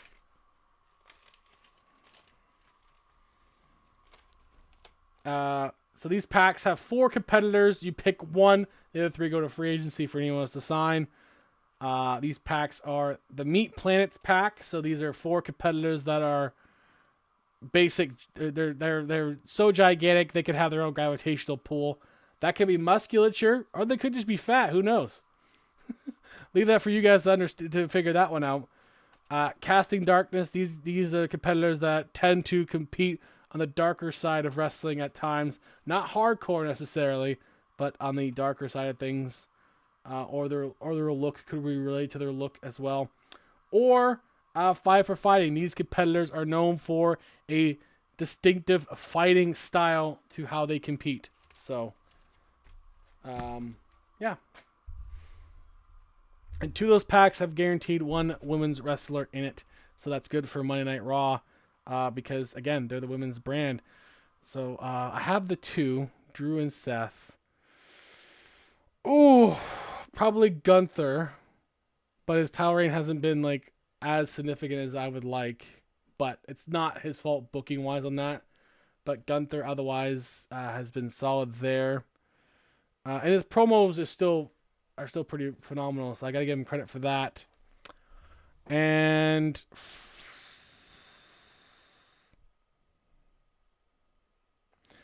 the shows in season 5 we have planned are TNA, because I'm a big TNA fan, so that one's mostly for me. Ring of Honor will come back for that. CMLL, ECW, and NWA and Lucha Underground. Those are the 6 we'll have available for season 5. Because the whole storyline, and we'll get to it as the course goes on, is that I owe so much money to this family that they take all of our main properties and take all our money away. So I got to start again. So in order to start again, I gotta buy or find a way to get new brands, but I can't afford the big ones. I can't afford WWE, and I can't afford AEW, and I can't even afford New Japan, because those are. I never said mob. It's not the mob. Okay, it's a family. It's a family business that loans money to other businesses. Okay, that's it. No mob.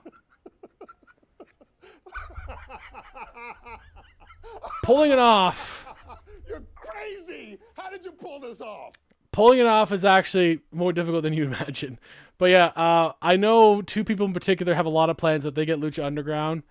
They have a lot of plans for that one. I would love TNA, but I'm not bothered if I'm not competing in it myself. But I do love TNA, so I'm a little biased there for that.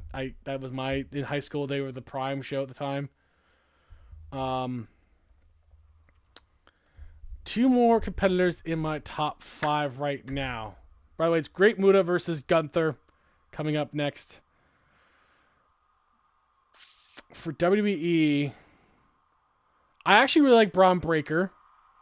I love Braun Breaker's work of the last couple of years. He's really built up a reputation as an absolute killer. And being a TNA guy, I'm gonna put in Motor City Machine Guns, just because I was so pumped to see them, and I'm glad they're around. So probably them.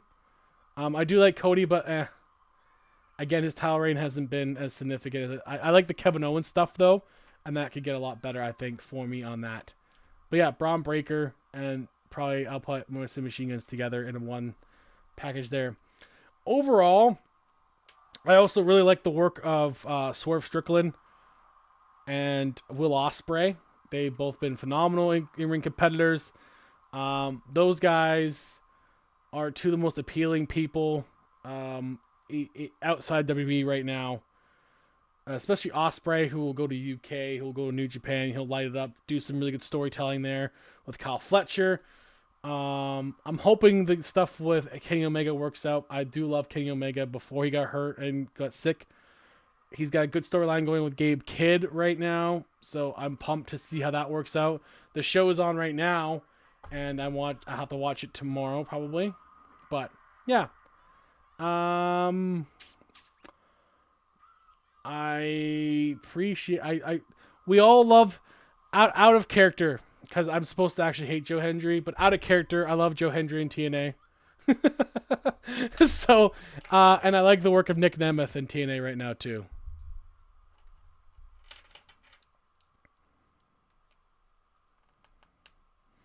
You know what? Right now WWE's hot, so I don't blame you. It's the hottest show right now. It's the hottest it's been probably in 2 decades at least. And we had this discussion a couple days ago on the year-end review. They have the hot show right now, and it's good to see both companies on big streaming platforms. Though I think they're going to both do a lot better in terms of getting eyeballs to the product, which makes wrestling as a whole better. I think that's why I hate the tribalism thing. I think the more wrestling is popular for both companies, especially, the better we all are, because we get to keep loving what we love and not have shame for it. Because for like 20 years, it felt like we were ashamed to be wrestling fans, especially. And no offense to John Cena, it's not his fault. The John Cena era, especially, made you embarrassed to be a wrestling fan because it was such childish shit. Yeah, Vince for his time was a mad scientist of wrestling. We can't deny that, but at some point, the way you do things just falls on deaf ears and it no longer works. And that's just the way it is. You're never good at your one job forever. Eventually you suck and you have to go. You know? That's just the way it is. He had to go. He had to go for years. And Triple H is on the ball now. Triple H has got his team. He's working in collaboration with the UFC. The way it's shot and filmed is more sportsy feel, feel, but also a more fleshed out television show at the same time. He's gonna work on getting all new entrance musics because Def Rebel was terrible, so I'm sure Triple H is gonna be working on getting a lot of those. That's actually something that AEW does well because Tony Khan will flesh out some money to get some licenses once in a while. He's kind of got that. He's kind of got the mind for the old school, kind of getting those cool themes. And I'm hoping Triple H does the same thing because he did it really well in NXT with Keith Lee and Adam Cole. Those guys had way better themes back with Triple H. So, and Triple H is he loves his music. He loves good music. I mean, he was best friends with the guys from Motorhead. Like he obviously knows his shit. So, I'm assuming once they get a better deal in front of them, they'll get it. They're debuting a new Raw theme as it is tomorrow, so I wouldn't be surprised if I think that's why they have collaborations with MGK and Post Malone, because those are the kind of people that might be behind some of the music changes, which I'm not against because they couldn't possibly do worse than Def Rebel. Plus, MGK's time as a music producer, he actually does a lot of good rock music as a producer, which I'm surprised by. And Post Malone is just a chill dude, and I don't care. Like, whatever. They're both better than Def Rebel. So if they're two people that have collaboration on stuff, that's fine. I'm okay with that. Again, couldn't be worse. Yeah, absolutely. I will definitely tune in. In fact, I will follow you back so that I can get an alert for it. And yeah, I'll check you out. Absolutely. Man, Gunther was getting beat pretty bad by Muda. He may have him here. No, not quite. Gunther was getting his ass kicked pretty handily by the great Muda, though, and did luckily come out on top here. At least so far. He could still win this. This is the kind of match that I know Dan, one of the reasons why I signed the great Muda was to get matches like this. It's one of the reasons why I had Steamboat last season. Steamboat didn't really do anything storyline-wise. He was just there for gatekeeping good matches, and that was it. Dan, I find, is trying to do a hybrid of WWE-style booking mixed with Tony Khan Dream Match booking, but it doesn't always kind of work that way. But, yeah. Yeah, absolutely. I want to expand more of the wrestling fandom side, and as long as you're one of those chill wrestling fans and not one of those toxic tribalist ones, and we can all have a discussion and it's cordial and insight and fun, I'm cool with it. Kick up by Gunther, because I think we have to stick together more, as a fan base. I'm glad so far I haven't had anyone tribalistic coming in here in for like ever, which is great. Great. I'm happy to hear that. I find a lot of the guys on the Discord side of things are not nearly as bad as like the Facebook ones or the Instagram ones, Like most hardcore wrestling fans are watching all of the products. And I find that I find the ones that are focused on one show tend to be a little too attached. But you know what? If you could appreciate wrestling for what it is, hey. I keep myself just living. You know what? As long as you don't do the sketchy stuff of Brock Lesnar, that's cool. as long as you're not sketchy side of Brock Lesnar, and you're just the chill, live in the woods to himself Lesnar, that's good. I try to, outside of streaming too, I'm mostly to myself and stick to my own life and don't, even at work, I don't really tell anyone anything about me. I just go to work, do my job, and come home. They don't really know much about me at all. So, by design, it's a different environment. I keep it separated for a reason. I have my friends. I don't need to make any at work. I'm not mean or a dick to anyone. I don't make friends at work. That's good. That's good. Muda kick to the side of the head of Gunther. We have our last match of the night after this. Stone Cold Steve Austin versus Bret the Hitman Hart. Extreme Rules. The winner of that match will go for the SmackDown Championship, held, I believe, still held by Kenny Omega, actually, on SmackDown. Honestly, it's for the best. This social media is what's ruined wrestling, for at least the online part for me. Just the insane toxicity. No. So I just avoid it. Unless I'm watching clips of other people doing wrestling stuff, I don't care for it. Yep, exactly. Me too. I'm also gonna be doing a cooking series on this channel too, because I am an actual chef. Mostly you, Lux. Only you. I do get some information wrestling related on Facebook or other information related on. I get some like ideas and stuff on there, but I don't focus too much on the chat, on the actual comments part. Into the splash there. Pinned by Muda. Gunther can't get up. Muda wins. But yeah, I'm gonna do an 80 dishes and around the world in 80 dishes, 80 countries with 80 different dishes that I've never done before. And that'll be starting in I'll be starting on the 19th or 20th of January for that with North America, because that's going to be like the first. It's the easiest thing for me to do first, because I can get all the ingredients really quickly for those ones. Yeah, it should be a lot of fun. I have a kitchen set up. Like I have this, which is my regular setup for streaming.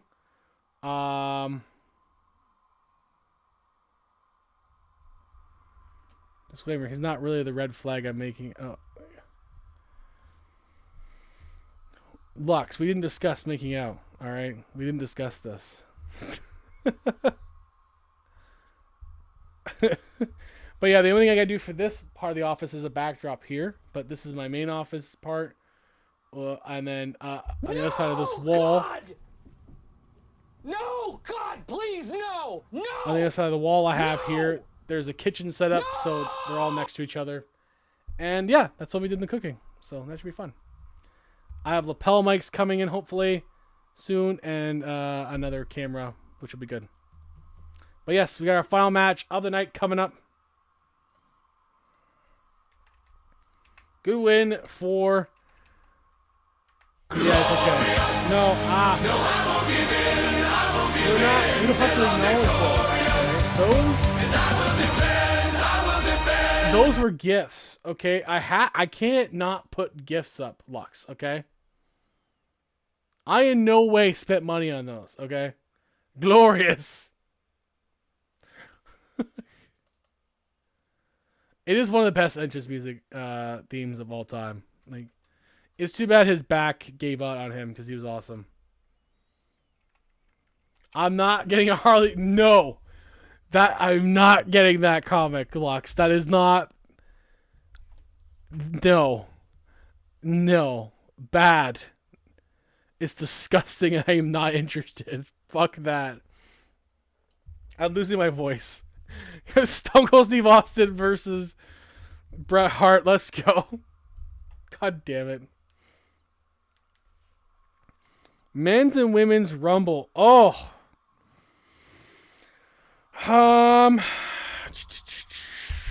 Men's Rumble. I want to say it's possible that it's John Cena because it's his last one. But I really don't think they're going to go that way. But I wouldn't be surprised if it's John Cena. I'm not sure it'll be necessarily Roman. But it could be Roman. Because Roman doesn't have a title now. So Roman could win. But I think, you know what, I'm going to stick with John Cena. Because I think right now, that's the only thing clear. Because it seems like it's going to be Rollins Punk. It might be Rollins Punk McIntyre. Could even be a triple threat there. So that leaves something for Gunther, I guess, at that point. So Gunther might lose to one of them. Probably Punk. I don't know. That one's more, the men's one's more up in the air. The women's one, I think Becky's a good shout. I also think it probably could be Charlotte Flair. Because she's been gone for so long. Could be Charlotte Flair. She might be back tomorrow night for her severe knee injuries. But I think it's probably going to be Charlotte Flair, and I think it's probably going to be Charlotte Flair versus Rhea Ripley at WrestleMania. Because I think that's the money match. I think that's the money main event style match. Charlotte Flair, Rhea Ripley on the marquee. I think is a bigger name. Because Becky's already had a Rhea Ripley feud. And I don't think Becky versus now Tiffany Stratton is going to be as appealing. I'm glad we have Tiffy time over Nia time. But Tiffany is a new, fresh champion who probably won't be in the main event picture at WrestleMania, but I think she still defends the title. Probably as an opener on night 2, which is fine. You have a good match. People remember opening matches that are good. They remember ones that are really bad. They remember ones that are really good. As long as you have a really good opener, you'll remember forever for wrestling fans. So, Cena wins the Chamber and Cody retains the Rumble. Then, yeah,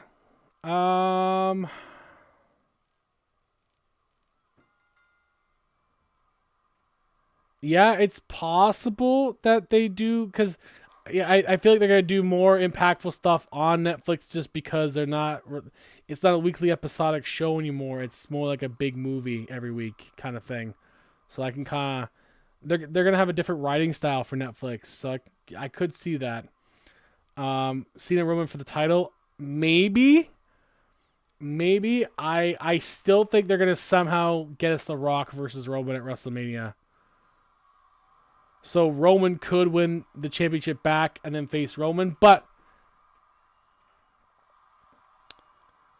there's also the possibility of CM Punk's quote-unquote favor. And I have a feeling, and a lot of people feel this way too, that it's CM Punk Roman night 2 main event. He's going to ask Paul that I want the main event. I'm not wasting my time on the Rumble. I don't need to. I'm going to go in the main event against Roman Reigns. And the Rumble winner will face whoever the World Heavyweight Championship is. So it's possible that's Punk Roman on one side, and then because he might be done with Rollins by then. I don't know. It'd be awesome. It'd be awesome if you reenact that. See the double turn. One of my favorite matches of all time, the double turn, especially being Canadian. Bret Hart being a huge hero to us. That'd be awesome. One of the most phenomenally gifted in-ring competitors of all time, who pretty much made everybody work for him, like no matter who it was.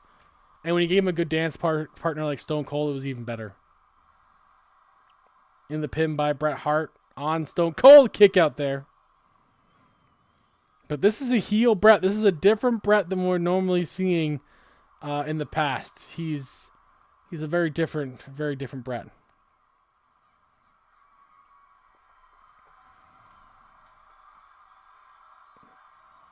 The crowd is ravenous for tables. Because of course they are.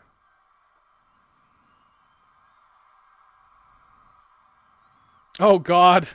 Yeah, when you do auto sim and you're like, how did this happen? You're always going like, how did this happen? Like Uncle Howdy, like something must have happened major there. Like no offense to Bo Dallas, I don't think he's ever going to be world champion. I don't think he's ever. I can see him. In fact, I don't think it does that. It does that team well to even be a champions of anything. They don't need to be. That means you must have strong SmackDown champions. Well, you know what? If they don't organically get into a rivalry, they have less chance of losing their titles when you sim them. That's what I find for that. That might be the case there. But Uncle Howdy and Sami Zayn, that is weird. That's just very weird. I'd be curious how that would play out in real life. Like, how would you even do this? Why? How'd this become a thing?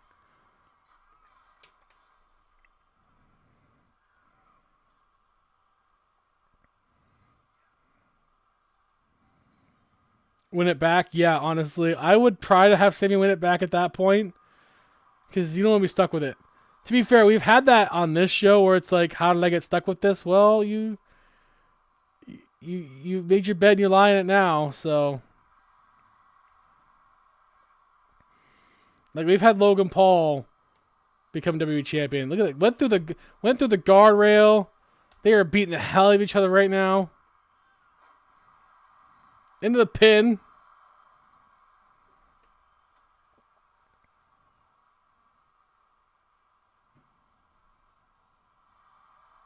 Oh yeah, women's. I forgot about the women's championships too. The new championships, man, I'm excited for those. Hopefully they work out. Sharpshooter on Bret or on Stone Cold.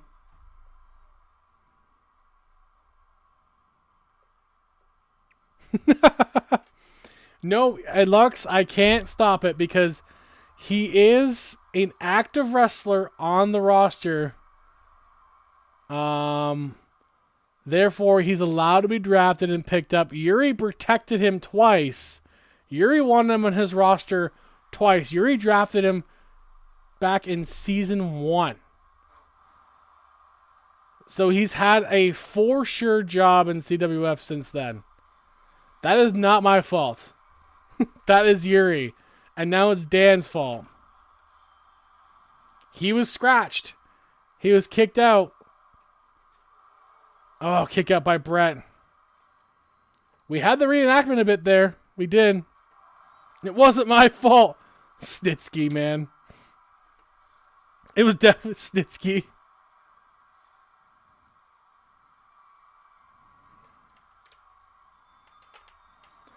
Wow. Stunner on Bret. Lux. Oh my god. Oh my. I'm not even repeating that. That's fucked up. That's fucked up, Lux. Some people do deserve to get kicked. I'm not gonna deny that, Lux. It's just I don't know if I could be on board with that. I don't know if I could be on board with that. I can't lie to you on that, man. I don't know. Oh boy, Lux. I don't know if I could be bound for that. I implied nothing from the kicking. That's fine, and that's as far as we're gonna go. That's as far as we're gonna go.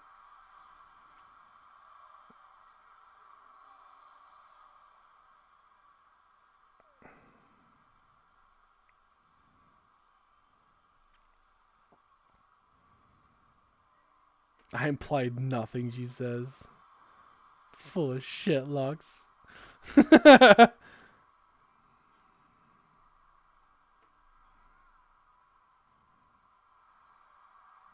Yeah, innocent angel Lux as always, right?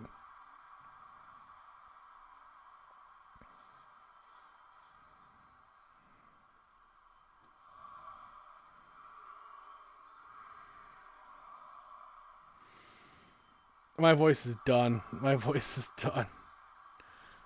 I hope to be able to do Night of Champions tomorrow. Now, kick out. Yes, I am a big hockey fan as well. I don't have the time to watch other sports. I don't mind basketball either, but I'm a big hockey fan as well.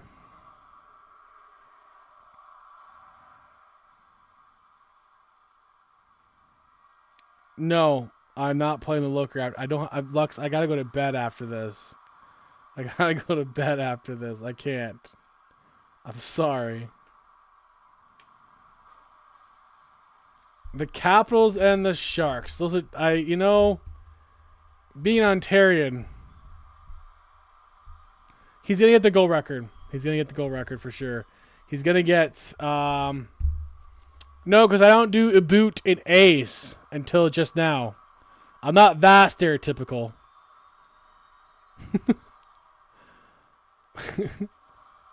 I don't have the traditional accent either. You heard me say A unintentionally once in 4 years, Lux. As opposed to Jeff or Dan, who have a way more prominent accent than I do.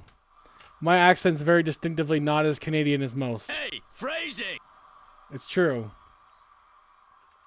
But yeah, Ovi's gonna hit the goal record for sure. 23 away. He would have gotten it already if it wasn't for the lockout and the pandemic season. Guaranteed he would have already had it. So yeah, no, he's gonna get it. I can see that. Oof. I also used to be like a big rugby guy too, Australian rugby. I used to be able to watch it all the time because I was able to get it on. We're bad guys. It's what we do. It's like the one thing I missed cable for was I was able to get National Rugby League in Australia, and I was a big Parramatta Eels. I did watch a lot of All Blacks too, but I watched NRL specifically. New Zealand Warriors were terrible in that league, but yeah. Yeah, they at the beginning of the match, pretty much. But Lux, if there's rugby going on when I'm down there, I'm down to go watch rugby. So I'm totally down for it. I usually watch the World Cup stuff when that comes. Canada sucks at rugby. I don't hope for that at all. I have zero faith in that, but we can't even win hockey these days. The World Juniors did not good. So cool. I will go with your dad then, Lux. He could take the foreign Canadian boy to a rugby game. This is the last match of the night, the main event. Solid into the sharpshooter, our last match of the night. We did have ECW and AEW earlier in the night, but this has been a solid main event here. Oh, nice slam there. I'm Bret Hart. We had Jay White winning the main event for ECW, and Ricky Starks and Six Pac retaining the tag team gold for AEW, as they represent the NWO, beating Darby Allin and CM Punk. Stone Cold to the top. Big, knees to the face of Bret into the pin. And Stone Cold wins. Yeah, good. I'm glad. Stone Cold Steve Austin will be the #1 contender for the SmackDown Championship. It looks like it'll be Stone Cold Steve Austin versus Kenny Omega for the Stone Cold Champion. It might be the Stone Cold Championship for the SmackDown title. What a match I never thought I'd see. Kenny Omega, Stone Cold, SmackDown Championship. That's gonna be phenomenal.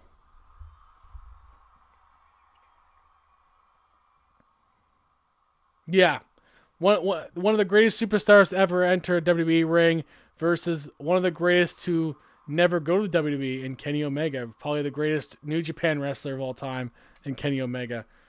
Canadian as well, from Winnipeg. He grew up a big Chris Jericho fan.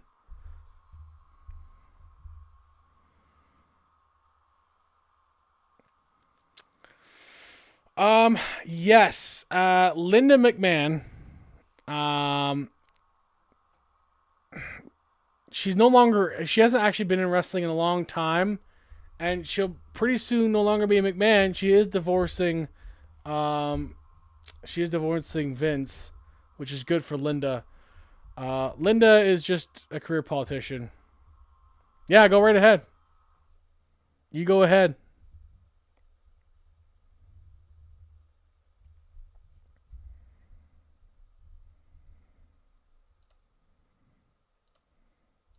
As I get ready for the acknowledge me. Oh, damn it. I should have known. He's definitely pulling for Roman tomorrow, guys. He's definitely pulling for Roman tomorrow. On the Monday. I'm hoping to do the watch party on the Monday night, so we'll see. But the Sundays, the Sunday night, which technically it's Sunday morning now, are getting close to it. Yeah, does that count? I think that kind of qualifies Lux. I think that's still acknowledging him. We're gonna do something we haven't done in a bit. We're gonna raid out. And we're gonna raid out to let's see.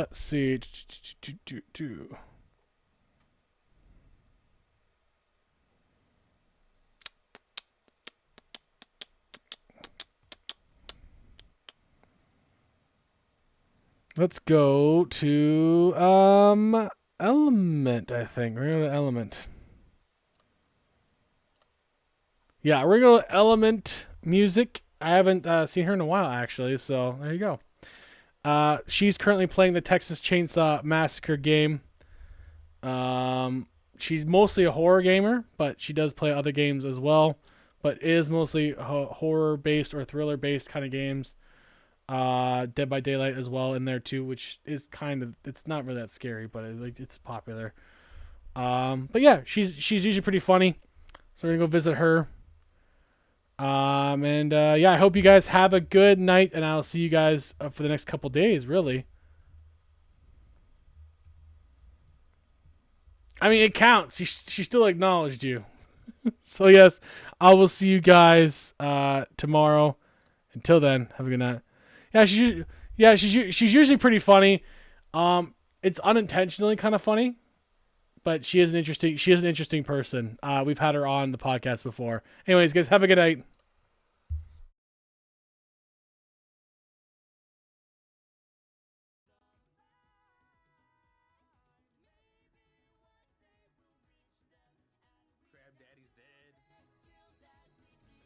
Ah, crap. Mike, hi, how are you? Alright, yeah, I've got a view on Cook right now. Thank you so much for the